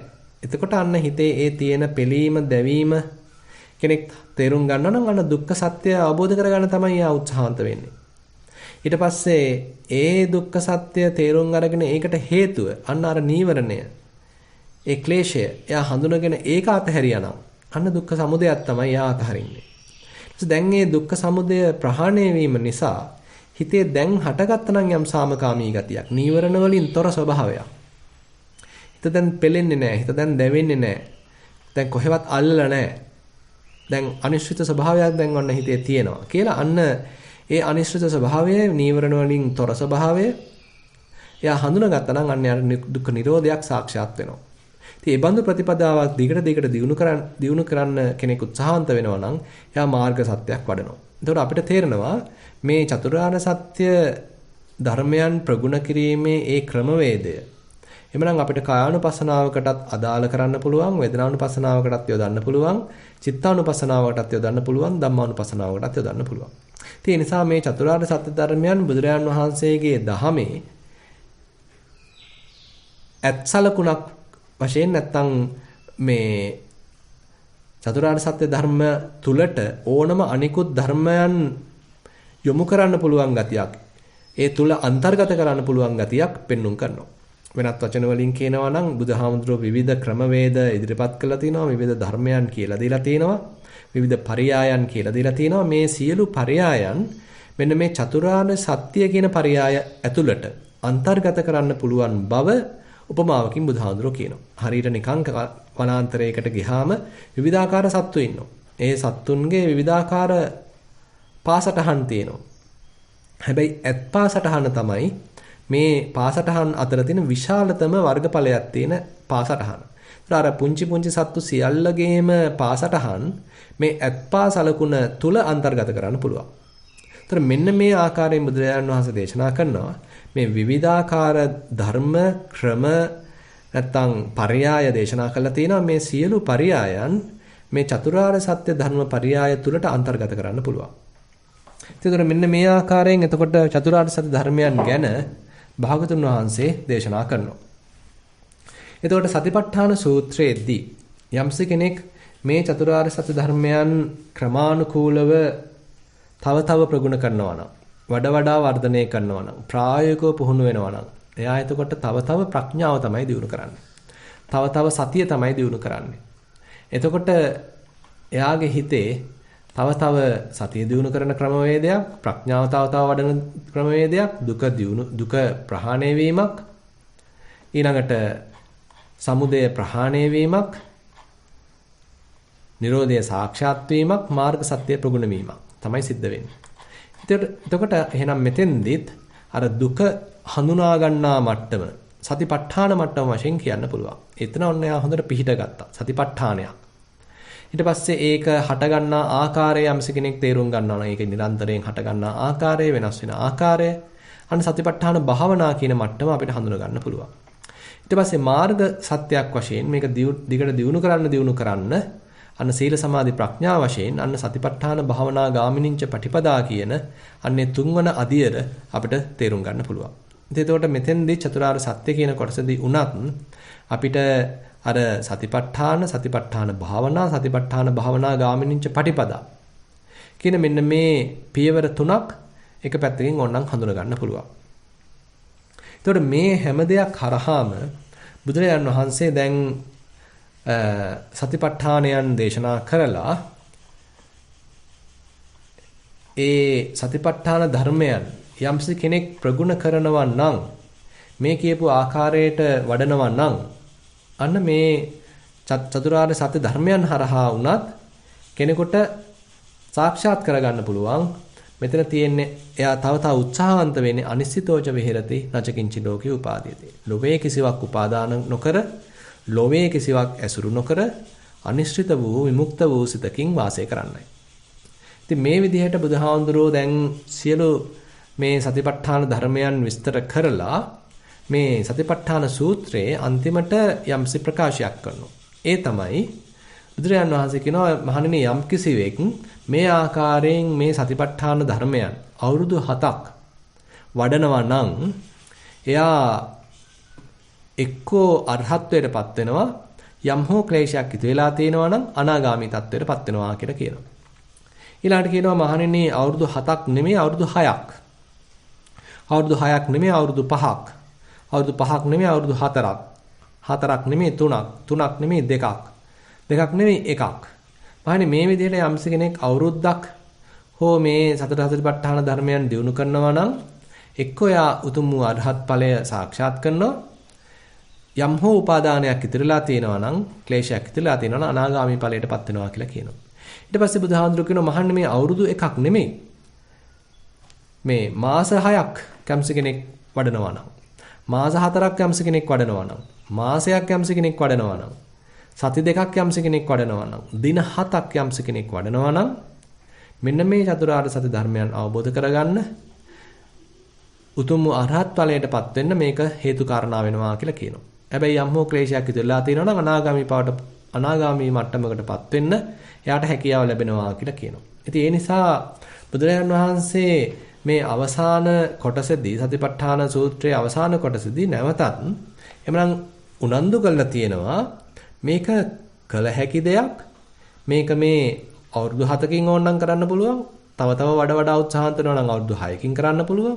තව උත්සාහන්ත වෙනවා නම් අවුරුදු 3කින් 2කින් ওই විදිහට අඩු කරගෙන ගිහිල්ලා දින 7කින් උනත් මේක යම්ස කෙනෙක් සාක්ෂාත් කරගන්න, අවබෝධ කරගන්න, හිතේ දියුණු කරගන්න අවස්ථාව තියෙනවා කියන කාරණේ මතු කරනවා. ඉතින් මෙතනින් අදහස් වෙන්නේ අපි හැමෝටම දින 7ක් ඇතුළතදී රහත් වෙන්න පුළුවන් කියන කාරණාව. ඒක අපි කෙනෙකාගේ උපනිශ්‍රේ සම්පත්තීන්, අපේ ලැබිච්ච කර්ම ශක්තියින්, අපි දියුණු කරගත්තු පාරමී ශක්තියින්, අපි යෙදෙන මේ මොහොතේදී යෙදෙන ප්‍රමාණය මේ ආදී විවිධාකාර තවත් හේතුන් මූලික වේවි. කෙසේ නමුත් බුදුරජාන් වහන්සේ මේ කළ හැක්කක් බව ඊටාම ප්‍රබලව මේ සතිපට්ඨාන සූත්‍රයේදී දේශනා කරනවා. එහෙමනම් අපි තේරුම් ගන්න තියෙන්නේ මේ දහම කිසිසේත්ම අවලංගු වෙලා නැහැ. මේ දහම අදටත් සජීවීව පවතිනවා. මේ තුල යෙදුනොත් තමයි ප්‍රතිඵල තියෙන්නේ. එහෙම නැත්නම් අපි මේවා නිකාං අපි බණක් වශයෙන් අහලා අමතක කළා කියලා, පොතකින් බලලා අමතක කළා කියලා, ඒ කරුණු හිතේ ධාරණය කර ගැනීමෙන් පමණක් සීමාවටපත් වුණා කියලා මේ දේවල් සිද්ධ වෙන්නේ නැහැ. නමුත් අපි මේ දේවල් සියල්ල දියුණු කරගන්න, ප්‍රායෝගිකව වඩන්න, දැන් අදත් අපි විස්තර කරා වගේ මේ බඳු චතුරාර්ය සත්‍ය ධර්මයක් අපි ප්‍රායෝගිකව වඩන්න එhmenan උත්සාහන්ත විය යුතුයි. ඒ බඳු ප්‍රායෝගිකව වඩන ධමකකින් තමයි අපිට එhmenan නිවීමක්, හිතේ සැනසීමක්, සාමකාමී ගතියක්, දුක් දුම්නස් දුරු වේයාමක් අත්දකින්න පුළුවන් වෙන්නේ. එහෙමනම් අපි තේරුම් ගන්න තියෙන්නේ ඒ චතුරාර්ය සත්‍ය ධර්මයන් යම්ස කෙනෙක් ප්‍රගුණ කරනවා නම් එයාගේ හිතේ දුක දුරු වෙන්න ඕනේ. එයාගේ හිත සාමකාමී වෙන්න ඕනේ. දුක අඩු වෙන්න ඕනේ. දුම්නස් දුරු වෙන්න ඕනේ. පසුතැවීම් දුරු වෙන්න ඕනේ. හිතේ සතුටක්, පහන් ස්වභාවයක්, සොම්නසක්, උපේක්ෂාවක්, නිස්කලංක ගතියක්, ශාන්ත ගතියක්, පිළීම් වලින් අඩු ගතියක්, බැඳීම් වලින් අඩු ගතියක්, ආතතියෙන් තොර ගතියක් එහෙමනම් ඒ තැනත්තා අත්දකින්න ඕනේ. එහෙමනම් අපිට තේරෙනවා එතකොට මේ සතිපට්ඨාන ධර්මයන් බුදුහාමුදුරෝ දේශනා කළා. ඒකේ තියෙන වටිනාකම, ඒකේ තියෙන විවිධාකාර ක්‍රමවේදයන්, විවිධාකාර ණය ක්‍රමයන්, පරියායන් දේශනා කළා. ඒකට තව අපි උනන්දු කළා. නැවතත් බුදුහාමුදුරෝ කියනවා ඒකායනෝ අයම් භික්කවේ මග්ගෝ සත්තානං විසුද්ධිය. මහන්නේ මෙන්න මේ එකම මාර්ගයක් තියෙනවා, නැත්නම් ඍජු මාර්ගයක් තියෙනවා. කුමක් වෙනසද? ශෝක දුක්ඛ දෝම සත්තානං විසුද්ධිය. මේ සත්වයින්ගේ විසුද්ධිය පිණිස, චිත්ත පාරිශුද්ධිය පිණිස, කෙලසුන්ගෙන් හිත පිරිසුදු කර ගැනීම පිණිස. ශෝක පරිද්දවානං සමතික්‍රමාය. මේ සිත් සතන් තුළ තියෙන ශෝක කිරීම, හඬා වැළපීම් දුරු කිරීම පිණිස. දුක්ඛ දෝමනස්සානං අත්තගමාය. දුක් දොම්නස් දුරු කිරීම පිණිස. ඥායස්ස අධිගමාය. ඒ ගත යුතු නිවැරදි මාර්ගය, යා යුතු නිවැරදි මාර්ගය මෙන්න මේයි කියලා සාක්ෂාත් කරගන්න. නිබ්බානස්ස සච්චික්‍රියාය. නිවන් සුව සාක්ෂාත් කරගන්න. මෙන්න මේ ඒකායන මාර්ගයක්, ඍජු මාර්ගයක් තියෙනවා. යදිදං චත්තාරෝ සතිපට්ඨාන. යන්න ඒ තමයි සතර සතිපට්ඨාන ධර්මයන්. කියලා මේ ආකාරයෙන් භාගතුන් වහන්සේ මේ සතිපට්ඨාන සූත්‍රය අවසන් කරලා තියෙනවා. එහෙනම් පින්වත්නි අපිත් මේ කරුණු කාරණා හොඳින් තේරුම් අරගෙන අපේ ජීවිතවලට මේ චතුරාර්ය සත්‍ය ධර්මයන් ඊළඟට සතර සතිපට්ඨාන ධර්මයන් එකතු කරගන්න, තව තව ලං කරගන්න, ප්‍රායෝගිකව ඒ තුල හැසිරෙන්න අපි උත්සාහන්ත වෙමු.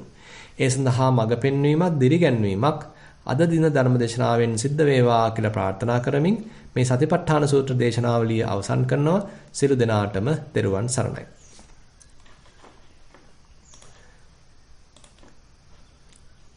හොඳයි පින්වත්නි, අපිට දැන් කාලය ගන්න පුළුවන් යම්සි කෙනෙකුට ප්‍රශ්නයක් මතුවලා තියෙනවා නම්, එහෙම නැත්නම් පැහැදිලි කර ගැනීම එහෙම තියෙනවා නම් ඒවා සාකච්ඡා කරන්න. කෙසේ නමුත් අද විනාඩි 35ක වගේ කාලයක් තමයි අපිට මේ සඳහා ගන්න පුළුවන් වෙන්නේ. ඉතින් අපි බලමු කාට හරි යම්කිසි පැනයක් තියෙනවා නම්, තව විස්තර කෙලිය යුතු කාරණයක් තියෙනවා නම් ඒ සඳහා කාලය යොදන්න. දැන් එහෙනම් අපි උත්සාහන්ත වෙමු. ඒ සඳහා දැන් අවස්ථාව ගන්න කියලා ආරාධනා කරනවා. අත්සවීමක් කර තිබෙනවා සුරංගනී, ඔබට අවස්ථාව ලැබෙනවා.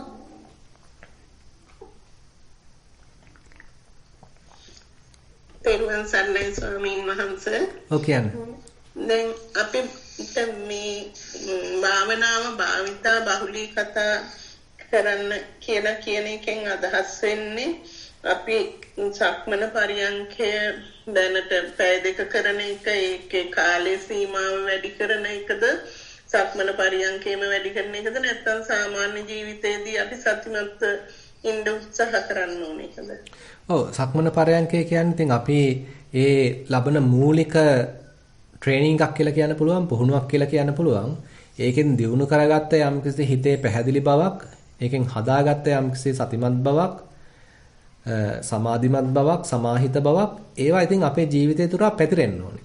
ඉතින් අර කැවිලා නිකන් හිතන්න මෙහෙම දැන් යම්කිසි කෙනෙක් යුද පුහුණුවක් ලබනවා. එයා ඉන්නවා ට්‍රේනින්ග් කැම්ප් එකක. එතකොට එයා ඒ පුහුණු කඳවුරේ ඉඳලා එයා පුහුණුවක් ලබනවා.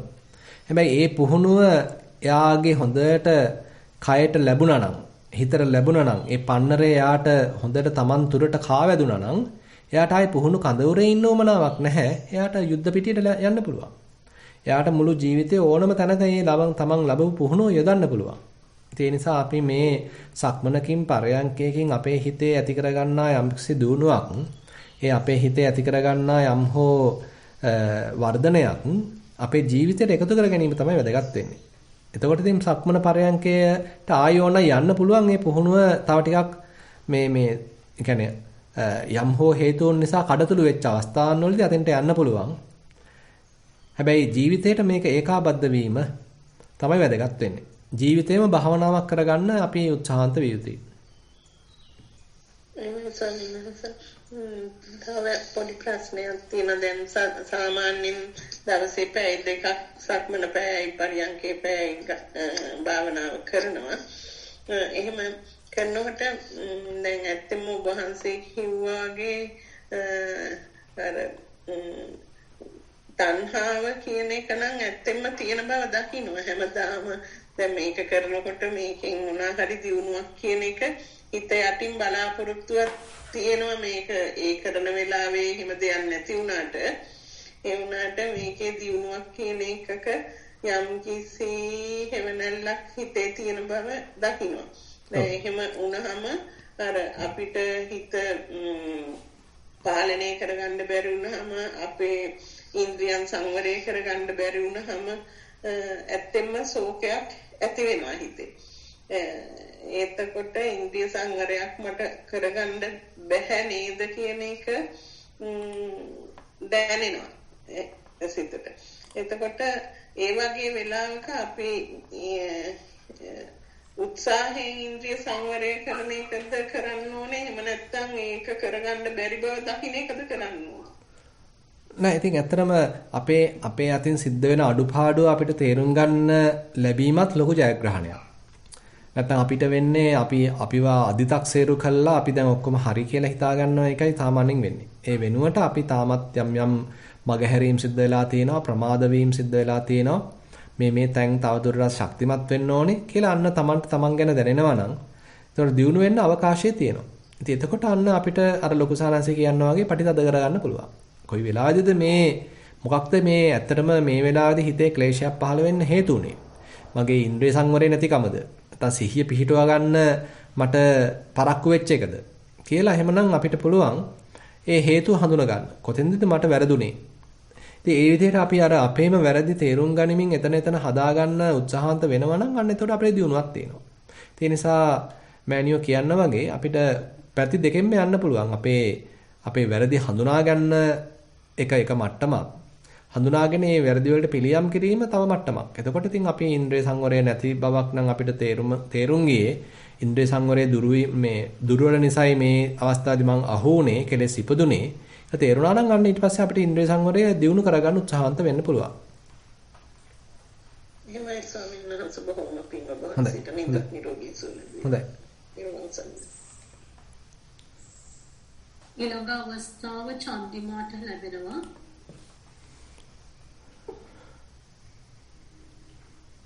අවසරයි ගෞරවනීය ස්වාමීන් වහන්සේ. පුරා සති ගණනාවක් තිස්සේ අප කෙරෙහි අපමණ අනුකම්පාවෙන් ඉතා පැහැදිලි ලෙස සතිපට්ඨාන සූත්‍රය විස්තර කර දුන්නාට ඔබ වහන්සේට අප්‍රමාණ පිං. ඔබ වහන්සේලා වැනි ආර්යයන් වහන්සේලා අසුරු කරන්ට අපිට ලැබෙන්නේ ඉතාම කලාතුරකින් දුර බැහැර රටවල් වල වෙසෙන නිසා. ඒ නිසා ඔබ වහන්සේට ඒකට මම පිං දෙන්න කැමතියි.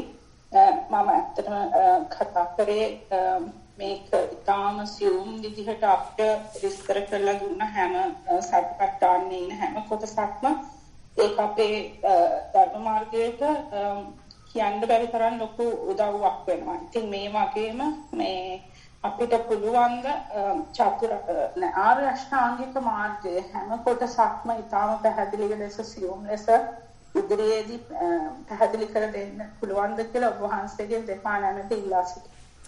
හොඳයි. ඒ අදහස හොඳයි. ඇත්තටම මේ සතිපට්ඨානෙ විස්තර කරද්දී දැන් ඔය චතුරාර්ය සත්‍ය කොටස දවස් දෙකකින් තමයි ඇත්තටම අපි විස්තර කළේ. ඉතින් එතෙන්දී අපිට කිව්වා වගේම සාධාරණයක් ඉෂ්ට කරගන්න හම්බුනේ නැහැ. ආරෂ්ඨාංග මාර්ගයේ එන එක අංගයක් ගැන විස්තර කරන්න. ඉතින් අපි ඉදිරියේදී බලමු එහෙමනම් ආරෂ්ඨාංග මාර්ගයේ විස්තර කරන ධර්මදේශනා මාලාවක් එහෙමනම් පටන් ගන්න. ඒ තුලින් අපිට තවදුරටත් එතකොට අපි කොහොමද ආරෂ්ඨාංග මාර්ගය අපේ ජීවිත තුළ ප්‍රගුණ කරන්නේ? ඒකෙන් යම් ප්‍රයෝජනයක් ගන්න කොහොමද කියලා එහෙනම් අපිට සාකච්ඡා කරන්න පුළුවන්. හොඳයි. එහෙමයි ස්වාමීන් වහන්සේ තෙරුවන් සරණයි. හොඳයි. තෙරුවන් සරණයි. ඊළඟ අවස්ථාව සම්බන්ති ලැබෙනවා.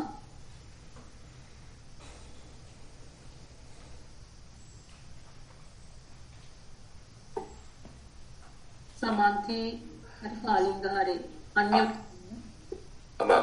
අවසරයි ස්වාමීන් තෙරුවන් සරණයි.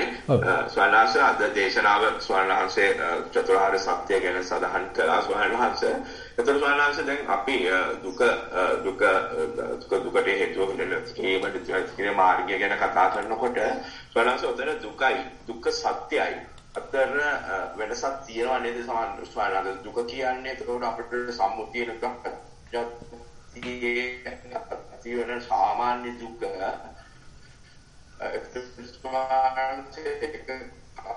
ඒක මානසික දුක වෙලා අපිට දුක්ඛ සත්‍ය කියන එක එහෙම දෙයක් තියෙනවද?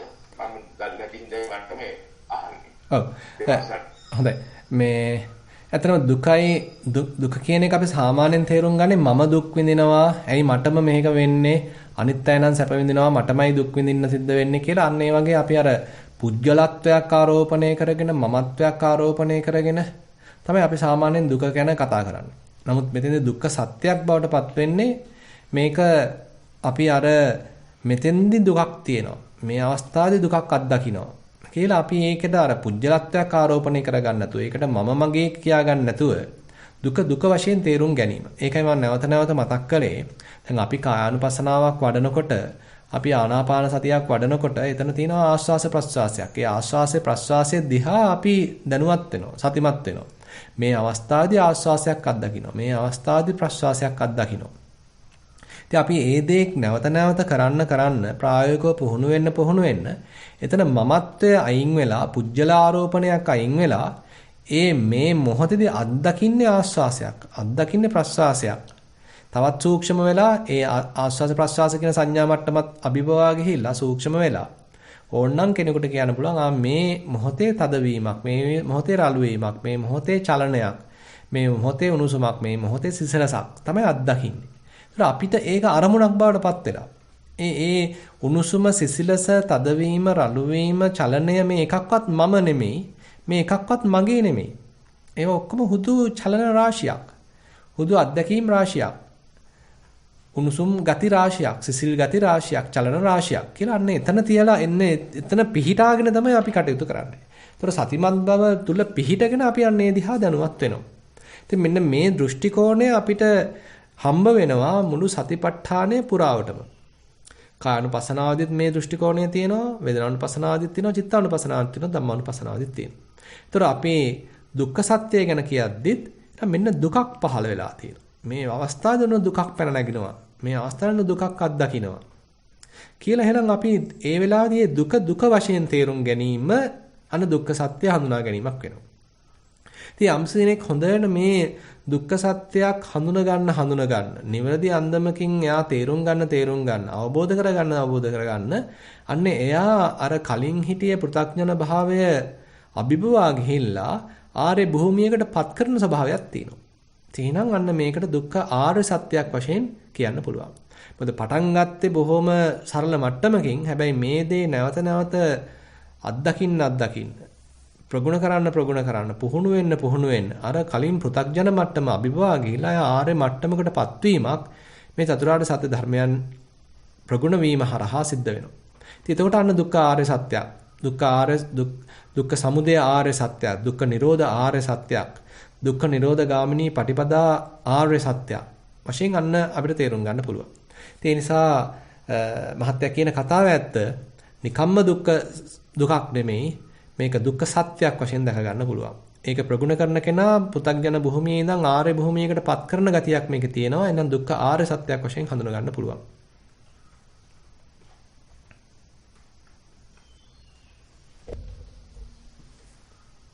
ඊළඟ ප්‍රශ්නය ඉදිරිපත් කරන්න චින්තා හෙට්ටිආරච්චි මහත්මියට ලැබෙන අවස්ථාව.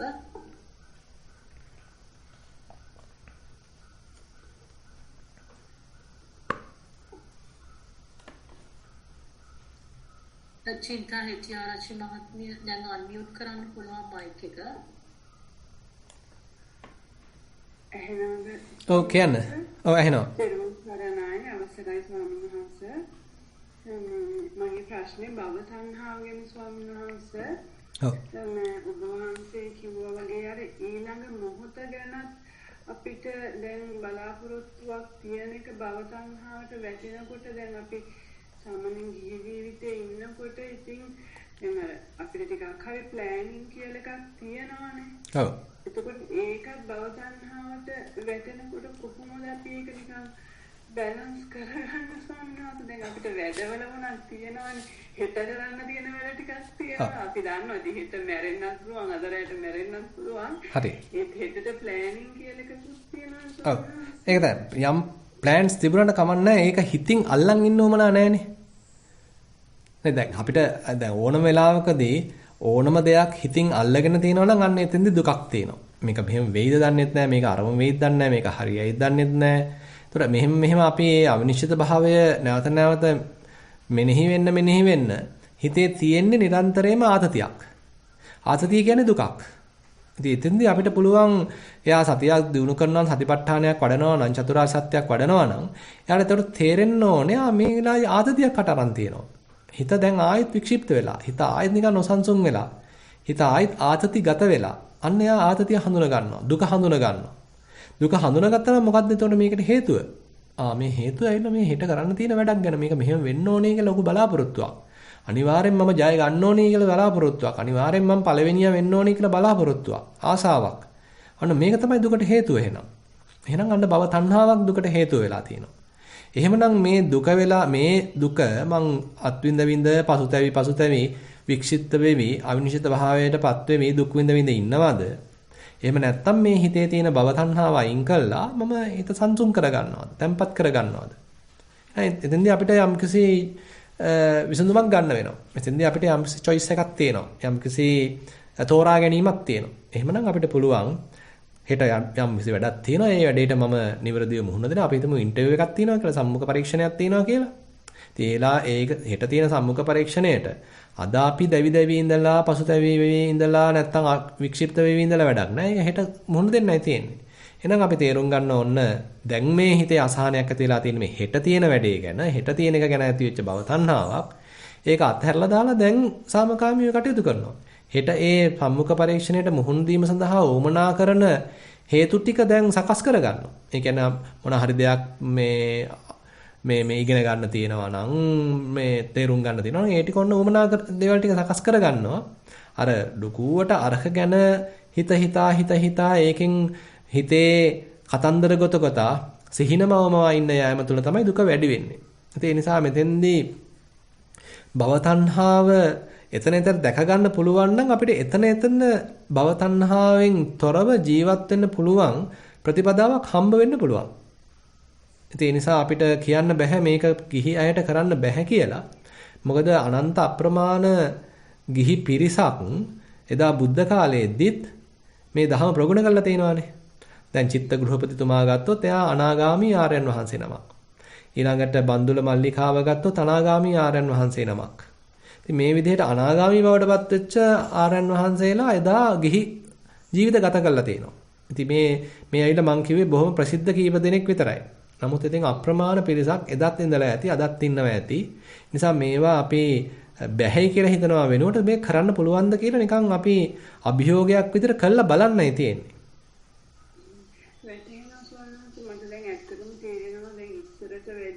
ඒ වගේ ස්ට්‍රෙස් එකක් දැන් ලොකුවට නෑ. ඉතල මම ගොඩාක් ස්ට්‍රෙස් වෙච්ච ඒවා තියෙනවා වැඩ සම්බන්ධව මේ මම විශ්වාස කරනවා ඒකෙදි දැන් ගොඩාක් ස්ට්‍රෙස් වෙච්ච ඒවා තියෙනවා. දැන් මට තේරෙනවා මම කරනවා නෙමෙයි ඒක කෙරෙනවා තත්ත්වයට ඇවිල්ලා තියෙනවා. ඒ වගේ ස්ට්‍රෙස් එකක් නැහැ කියලා. ඔව්. මට ඒ වගේම තේරෙනවා දැන් මම ඕඩර්ස් ගන්නකොට දැන් කලින් සල්ලි ගන්නවා. එතකොට මේ ඒක දෙන්න ඉතින් තව ටිකක් කල් තියෙනවානේ. ඔව්. ස්පෙෂලි දැන් මේ කොවිඩ් එකත් එක්ක ඉතින් කුකුමත් අවිනිශ්චිත භාවයක් තවත් වැඩිපුර තියෙනවානේ. ඔව්. ඉතින් ඒකකොට අර මට තේරෙනවා එතන පොඩි ස්ට්‍රෙස් එකක් එනවා. දැන් අනුන්ගේ සල්ලි මං ගාව තියෙනවා. ඔව්. දැන් මම අර ඒක ඇත්තටම ඩෙලිවර් කරනකම් පොඩි ස්ට්‍රෙස් එකක් එතන තියෙනවා කියන එක තේරෙනවා. ඒ අදින් අර අනිත් ඉස්සර තිබ්බ වගේ ලොකු ස්ට්‍රෙස් නැහැ. ඒ වුණාට මේ අර එතන එහෙම එකක් තියෙනවා කියන එක මට වැටහෙනවා. මේ දැන් එතන නම් බැලන්ස් කරන්න අමාරුයි කියලා. ඔව් නෑ මම නම් කියන්නේ එතන වුණත් නේ අපි දැන් කියන්නේ හිතේ කලින් ලොකු අසහනයක් තිබුණා. දැන් ඒ අසහනේ ඊට වඩා ටිකක් අඩු අසහනයක් බවට පත් වෙලා තියෙනවා. තවත් ටිකක් යනකොට දැන් මේ අඩු අසහනේ බොහොම තීව්‍රව දැනෙනවා. ඊට පස්සේ ඊටත් වඩා අඩු අසහනයක් අපි ඇති කරගන්නේ කොහොමද කියලා උත්සාහන්ත වෙනවා. ඒක තීව්‍රව දැනෙනවා. ඊටත් වඩා අඩු එකක් වෙන්න කරගන්නේ කොහොමද කියලා බලනවා. ඔන්න ඒ වගේ ඉතින් පොඩ ඒ හිතේ තියෙන අසහනකාරී ගති ඒ ස්වභාවය පොඩ තමයි ඉතින් අඩු වෙන්න සිද්ධ වෙන්නේ නැතු එක පාටම ඉතින් සියල්ල සම්පූර්ණ වෙයි කියලා හිතන්න අමාරුයි. අපිම අපේ ජීවිතය තුළ ප්‍රායෝගිකව තේරුම් ගන්න වෙනවා කොහෙදද හිත අසහනකාරී වෙන්නේ. මොන වැඩේ කරන්න ගියාමද හිතේ වැඩියෙන් ආතතියක් ගොඩ නැගෙන්නේ. ඒ වැඩේ මට බැරිද ආතතියකින් තොරව කරන්න. කවුරු ඇසුරු කරද්දිද හිතේ ආතතියක් ගොඩ නැගෙන්නේ. හිතේ නොරුස්නා ගති පහළ වෙන්නේ. මට බැරිද එතෙන්දී නොරුස්නා ගති පහළ කරගන්නේ නැතිව කටයුතු කරන්න කියලා එහෙනම් අපිම අපේ ජීවිතය ගැන බොහොම අත්දැකීම් මත පදනම් වෙලා මේ කටයුතු කරන්න අවශ්‍ය වෙනවා. හොඳයි. සරුවන් සන්නයි. ඊළඟ අවස්ථාව ඉසංක සමරවීරට ලැබෙනවා. ඔබගේ පැන ඉදිරිපත් කරන්න. අවසරයි සම්මානස. ඔව්. සම්මානස මේ භාවනා අත්දැකීම ටිකක් වෙනස් වුණා. ඒක ගැන උපදේශ ගන්නවා. ඔව්. සම්මානස මේ වාඩි වෙලා ටිකක් වෙලා යනකම් සිතේරි එක්ක ඉන්නවා. ඊට පස්සේ හුස්මට අරමුණ ආවට පස්සේ වැඩි වෙලාවක් යන්නේ නැහැ. හුස්ම නොදැනී යනවා. ඒ කියන්නේ හුස්මේ ස්වභාවයන් මුකුත් ඉක්මනටම මේ හුස්ම සංසිඳනවා වගේ ගතියක් තියෙනවා. ඊට පස්සේ දැනෙන්නේ නිදිමත ස්වභාවයක්. ඊට පස්සේ ඒ නිදිමත දිහා බලාගෙන ඉඳි නිදිමත කියන්නේ ගැස්සිලා හැරෙනවා. ඒ කියන්නේ හරියටම අර අපි ඉඳගෙන කොහේ හරි නිින්ද ගියාම එකපාරම ගැස්සිලා හැරෙන්නේ. හරි.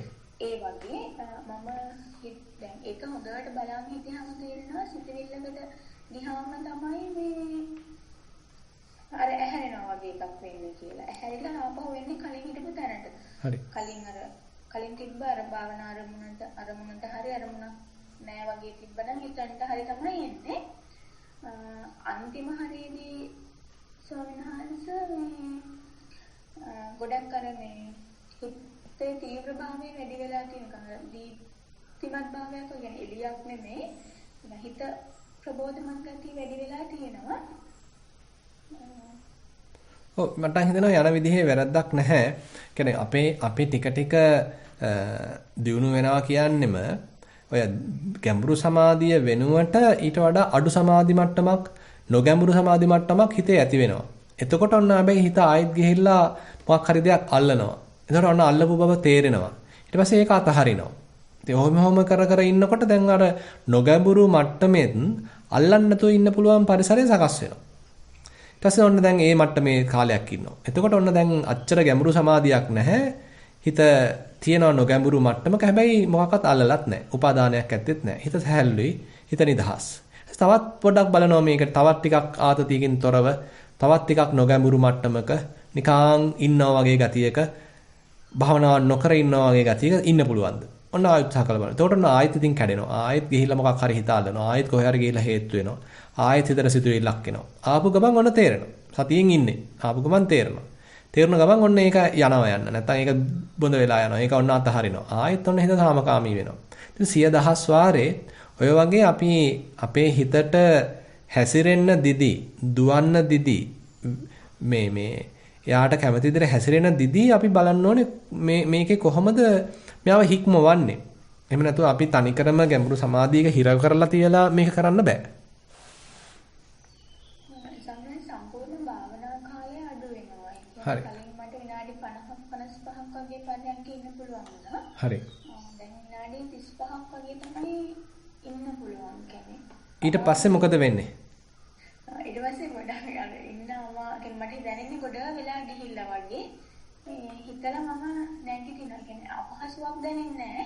හැබැයි අර මේ කම්මැලිකමයි අර ගොඩ වෙලාවක් හිටියා වගේ එකයි නිසා මම නැගිටිනවා. නෑ. එතෙන්දී හැබැයි දැන් ඔය කම්මැලිකම දැනෙනවා කියන එක වටිනවා. මොකද දැන් අපි කම්මැලි නැතිකම කියලා කියන්නේ හිත සිද්ධි බහුල වීම. හිතේ යම් දේවල් තියනවා කරන්න අරමුණු එනවා, දඟලනවා, එහෙ දුවනවා, මෙහෙ දුවනවා. එහෙම නැත්නම් දේවල් රස විඳිනවා. ඒතර මේතෙන්දි කම්මැලිකමක් නැහැ හිතට. හැබැයි හිත අරමුණු ග්‍රහණයෙන් අයින් වෙලා හිත සාමකාමී වෙලා ඒකාකාරී වෙලා ඉන්නකොට කම්මැලි. ඒතර මෙන්න මේ කම්මැලිකම අපි පොඩ්ඩක් දැන් හුරු කරන්න අවශ්‍ය වෙනවා. මොකද මේක තමයි හිතේ ප්‍රകൃතිය බවට පත් වෙන්නේ. අර සිද්ධි බහුල, කඩතුළු බහුල, උඩ යට යෑම් බහුල, උච්චාවච භාවයන් බහුල තත්වෙන් නෙමෙයි. මේ උච්චාවච භාවයන් අඩු, උඩ යට යෑම් අඩු, සංසිඳිච්ච, සරල, ඒකාකාරී බව තමයි එහෙනම් මේ හිතේ ප්‍රകൃතිය බවට පත් වෙන්නේ. ඒක අපි පොඩ පුරුදු කරලා දෙන්න ඕනේ යාට. යාට නිකන් ආයෙත් මේ gedara ආපු බව එයාටම තේරෙන්න අරින්න ඕනේ. ඉතින් අපි මේ ඒකාකාරී බව පැමිණිච්ච ගමන් අපි ටක් ගාලා නැගිටිනවා නම් හරි කම්මැලි කියලා. එතෙන්දී අපි මේ පුහුණුව එයාට ලබලා දෙන්නේ නැහැ. ඒ නිසා කම්මැලි බව ඇත්ත. ඔය ඔතෙන්ට ඔය හරියට යනකොට අනිවාර්යෙන් කම්මැලිකම දැනෙනවා. හැබැයි ඒකේ වෙනදා ඉන්න ප්‍රමාණයෙම ඉන්න බලන්න. එහෙමයි සම්හාස මේ දැන් ඉදිනදා ජීවිතේදීත් මේ ගොඩක් වෙලාවට දැන් අර අකමැති දෙයක් කියන්නේ පාටියක් වගේ එකකට අකමැත්තක් තියෙනවා නම් එතනදී අර හිතේ පිරිච්ච බව ගැන හිත අර ඒකෙන් බර වෙලා අකමැත්ත ගොඩක් වැඩි දැනෙනවා. එතකොට සම්මත දැන් මට තියෙන ප්‍රශ්න අර දැන් අර කිව්වගේ විභව තණ්හාව දැන් ඉතින් ගැලවෙන්න තියෙන තණ්හාවක් වගේ තියෙන්නේ. මට හිතෙනවා මේක මගේ ඇදලා යන එක ඒකට මුණ දෙන්නේ නැතුව මගේ හැරීමක්ද ඒක ඉතවර කරන්න ඕනේ ඒකට සහභාගී වෙලා ඉතින්දී ඒකට මුණ දෙන්න පුළුවන්ද කියලා බලන එකද එහෙම නැත්නම් පොඩ්ඩක් මගරින් ඕන කියලා හිතනවා නම් මගරලා ඔව් ඒක තමයි. එතෙන්දී ඉතින් අපිම තීරණය ගන්න වෙනවා. ඒ කියන්නේ අපිට කොයි වෙලාවෙදිද දේවල් ඇත්ත වශයෙන්ම මගහැරලා දාලා අත්හැරලා දාලා අපි හුදකලා වෙන්නේ කොයි වෙලාවෙදිද? කොයි වෙලාවෙදිද මම මේක හරහා යන්නේ? මෙතෙන්දී මම මුහුණ දෙන්නේ කොයිකටද? කියන එක ඉතින් අපේ අතේ තමයි තීරණය වෙන්නේ. ඒ නිසා ඒක අපිට මෙන්න මෙහෙම මේ රූල් එකක් කියලා නීතියක් කියලා කියන්න බෑ.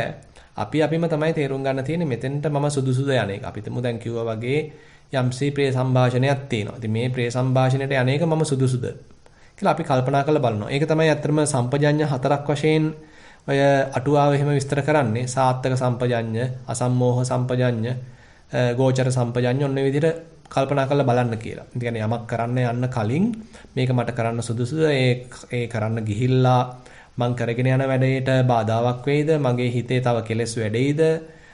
කරදර වෙයිද? මේක හොදන්න ගියාම ඊට පස්සේ අමාරු වෙයිද කියලා අන්න ඉතින් පොඩ්ඩක් මේ අර වැඩේ කරන්න කලින් හිතලා බලන එකේ කිසි වැරද්දක් නැහැ. ඒක බුදුහාමුදුරුවෝත් ඇත්තටම රාහුල ස්වාමීන් වහන්සේට එහෙම රාහුලෝවාද සූත්‍රවලදීත් කියනවා ඕනම වැඩක් කරන්න කලින් ප්‍රත්‍යවේක්ෂා කරලා බලන්න කියලා.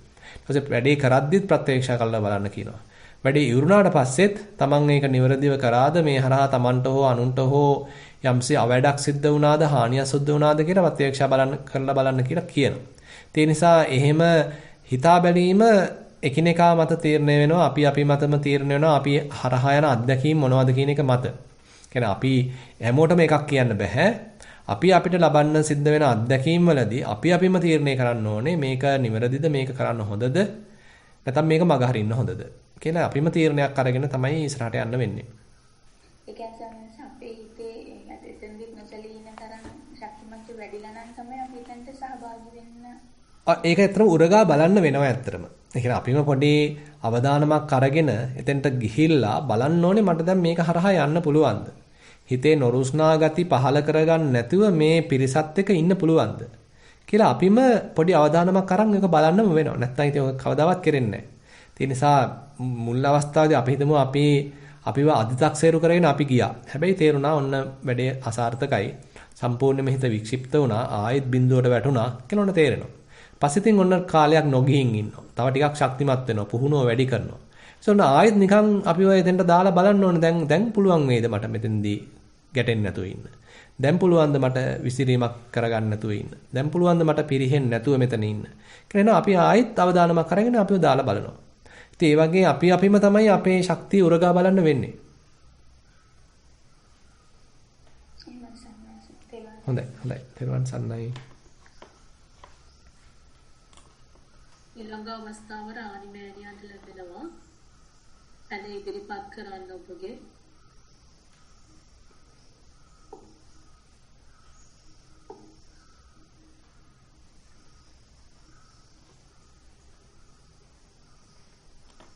ස්වාමීන් වහන්සේ ඔව් කියන්නේ ඔබ වහන්සේගේ දිහා නමස්කාර කරමින් යොදීමක් කරන්න තියෙනවා අදහසක් ප්‍රකාශ කරන්න තියෙනවා. ඔව්. ඉතින් ස්වාමීන් වහන්සේ මම අර ඔබ වහන්සේ චතුරාර්ය සත්‍ය ගැන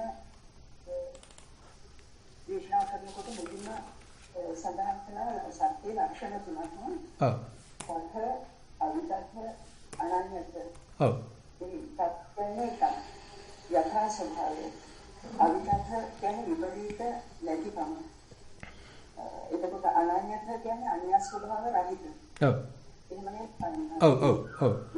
අදහසක් ප්‍රකාශ කරන්නේ කියලා දැන් අපේ කියන එක ඇසුරෙන් නේද මේ සර්වඥාන් වහන්සේට කතාවට කියන්නේ කතාවට දෙන්නේ ඒ කතාවට පරිදි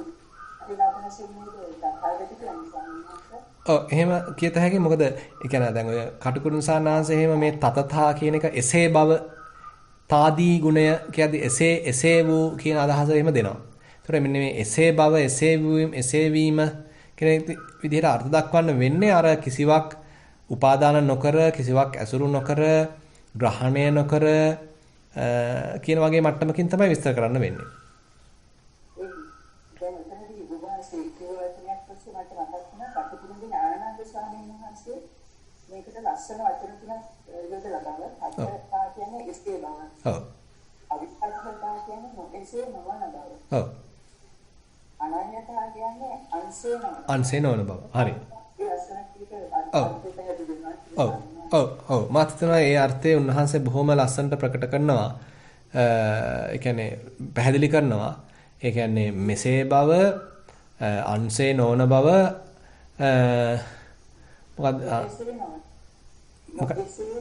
නොයසේ නොවන බව කියලා ඉතින් ඒ විදිහට විස්තර කරනවා. ඔව්.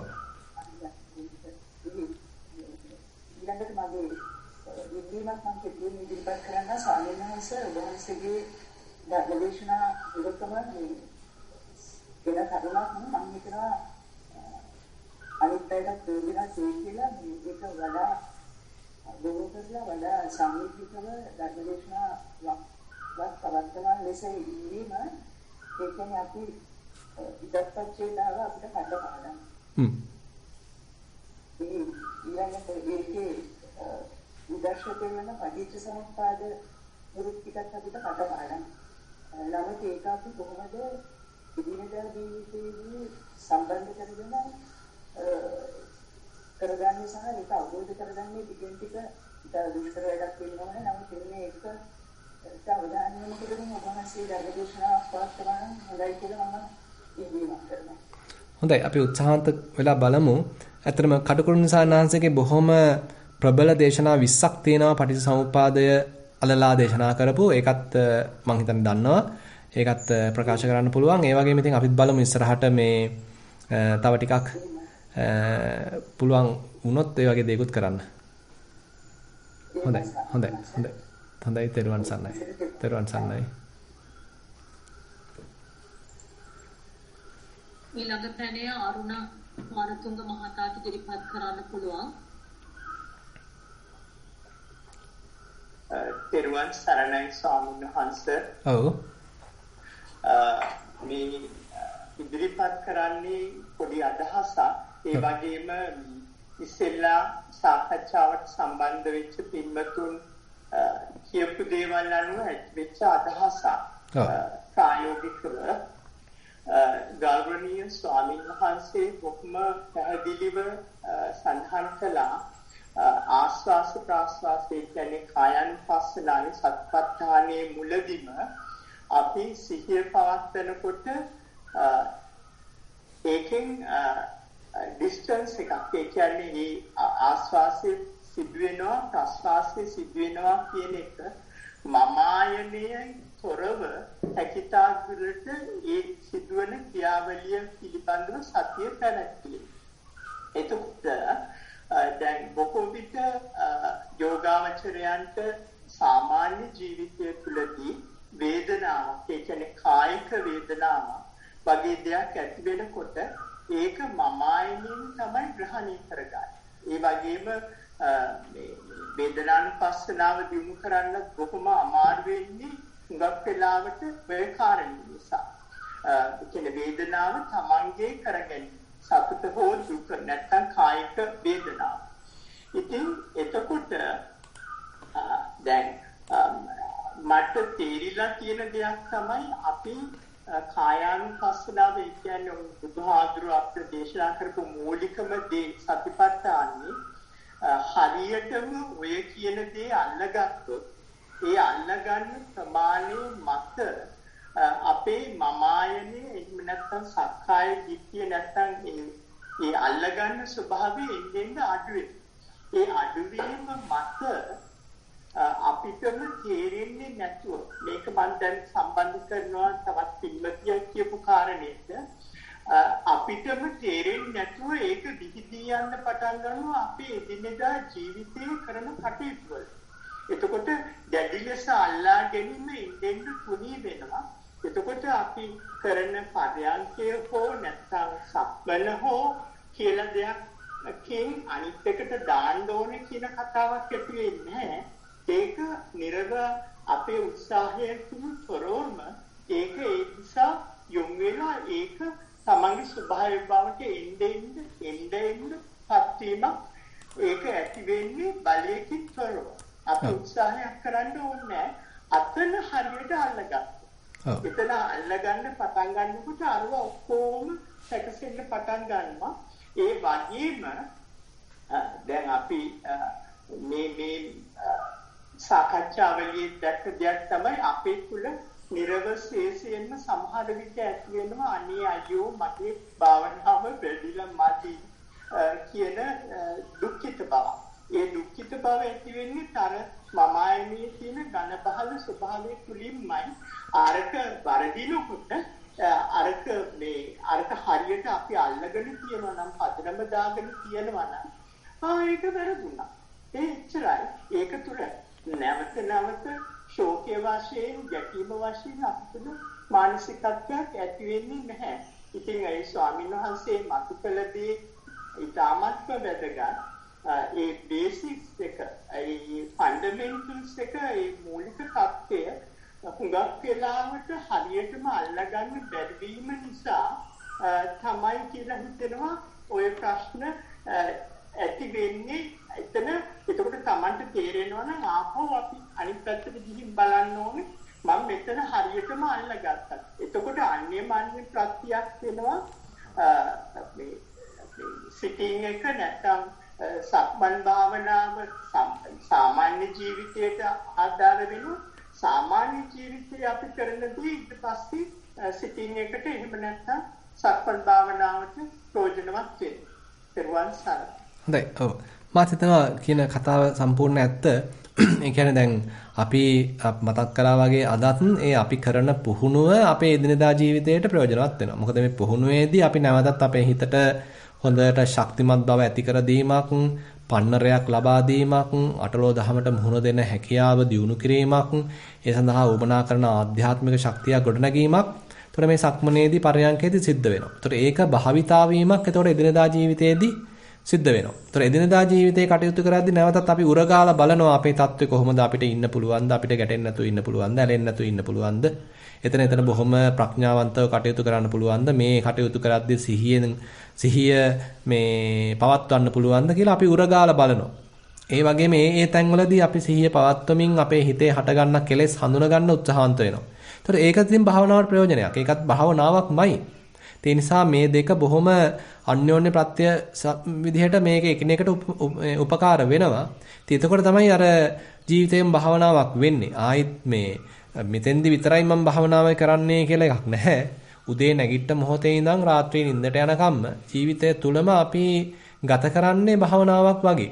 එතකොට ආයි වෙන දෙයක් නැහැ. අපි හිත දිහා අවබෝධයෙන් හිත දිහා බලාගෙන හිතට එන කෙලෙස් දැක කටයුතු කරන ආකාරයේ තේරුම් ගනිමින් තමයි මේ ජීවත් වෙන්න සිද්ධ වෙන්නේ. හොඳයි. එහෙමනම් අද අපි අපේ සාකච්ඡාව මෙතනින් නවත්තනවා. අද දවසේ එතකොට අපි ධර්ම දේශනාවට අහුම්කන් දීමෙන් ධර්ම සාකච්ඡාවට සහභාගී වීමෙන් රැස් කරගත්තා වූ සියලුම කුසල් දෙවියන් ඥාතීන් සියලු ලෝකවාසීන් සමග බෙදාගමු. එත්තාවතාචාදී ගාථා සජ්ජායනා කරමු. එත්තාවතාච අම්හෙහි සම්බතං පුඤ්ඤ සම්පදං සබ්බේ දේවා අනුමෝදන්තු සබ්බ සම්පatti සිද්ධියා. එත්තාවතාච අම්හෙහි සම්බතං පුඤ්ඤ සම්පදං සබ්බේ භූතා අනුමෝදන්තු සබ්බ සම්පatti සිද්ධියා. එත්තාවතාච අම්හෙහි සම්බතං පුඤ්ඤ සම්පදං සබ්බේ සත්තා අනුමෝදන්තු සබ්බ සම්පatti සිද්ධියා. ආකාසට්ඨා ච බුම්මට්ඨා දේවා නාග මහිද්దికා පුඤ්ඤන්තං අනුමෝදිත්වා චිරං රක්ඛන්තු ශාසනං. ආකාසට්ඨා ච බුම්මට්ඨා දේවා නාග මහිද්దికා පුඤ්ඤන්තං අනුමෝදිත්වා චිරං රක්ඛන්තු දේශනං. ආකාසට්ඨා ච බුම්මට්ඨා දේවා නාග මහිද්దికා පුඤ්ඤන්තං අනුමෝදිත්වා චිරං රක්ඛන්තු මම් පරං. ඉදං වෝ ඥාතීනං හෝතු සුඛිතා හුන්තු ඥාතයෝ. ඉදං වෝ ඥාතීනං හෝතු සුඛිතා හුන්තු ඥාතයෝ. ඉදං වෝ ඥාතීනං හෝතු සුඛිතා හුන්තු ඥාතයෝ. ඉමිනා පුඤ්ඤ කම්මේන මාමේ බාල සමාගමෝ සතං සමාගමෝ හෝතු යාව නිබ්බාන පත්තියා. ඉමිනා පුඤ්ඤ කම්මේන මාමේ බාල සමාගමෝ සතං සමාගමෝ හෝතු යාව නිබ්බාන පත්තියා ඉමිනා පුඤ්ඤ කම්මේන මාමේ බාල සමාගමෝ සතං සමාගමෝ හෝතු යාව නිබ්බාන පත්තියා සාදු සාදු සාදු. හොඳයි මම හිතන්නේ අපිට පොඩි දැනුම් දීම් කීපයක් තියෙනවා කරන්න. එකක් තමයි එන සතියේත් අපිට 8:30 වගේ වෙනකොට වැඩසටහන නවත්තන්න සිද්ධ වෙනවා. ඒ වගේම එන සතියේ එන මාසේ අප්‍රේල් මාසයේ 2 3 4 5 කියන දිනවලදී ඕස්ට්‍රේලියාවේ සිඩ්නි සහ මෙල්බර්න් නුවර මූලික වෙලා පවත්වන වැඩසටහනක් දවස් 4ක් පුරා ක්‍රියාත්මක වෙනවා. ඉතින් අපි කැමති යෝගීන්ට ඒකට සම්බන්ධ වෙන්න පුළුවන්. ඒ සඳහා සම්බන්ධ වෙන්නේ කොහොමද කියන කාරණාව මම හිතන්නේ දැනටමත් මේ chat එක හරහා දැනුම් දීලා තියෙනවා. ඒකට පොඩ්ඩක් අවධානය යොමු කරන්න. ඒ එක කාරණාවක්. ඉතින් එතකොට අපිට එන ඉරිදා ඒ නිසා අපිට 8:30ට නවත්තන්න සිද්ධ වෙනවා. ඊට පස්සේ තවත් දැනුම් දීමක් කරලා තිනවා ඕස්ට්‍රේලියාවේ කාලය වෙනස් වෙලා තියෙනවා. ඒක ලංකාවේ කාලය නම් එහෙමමයි. අපි උදේ 7ටම තමයි ධර්මදේශනාව තියෙන්නේ. හැබැයි සිඩ්නි සහ මෙල්බර්න් කැන්බරා වෙලාව 11:30 බව මේ දැනුම් දීලා තියෙනවා. ඉතින් ওই කාරණා දෙක පොඩ්ඩක් මතක් තියාගන්න. එහෙනම් නැවතත් ලංකාව වෙලාවෙන් එන සතියේ එන ඉරිදා උදේ 7ට බලාපොරොත්තු වෙන අදහසින් අපි සමුගන්නවා. සියලු දෙනාටම තෙරුවන් සරණයි.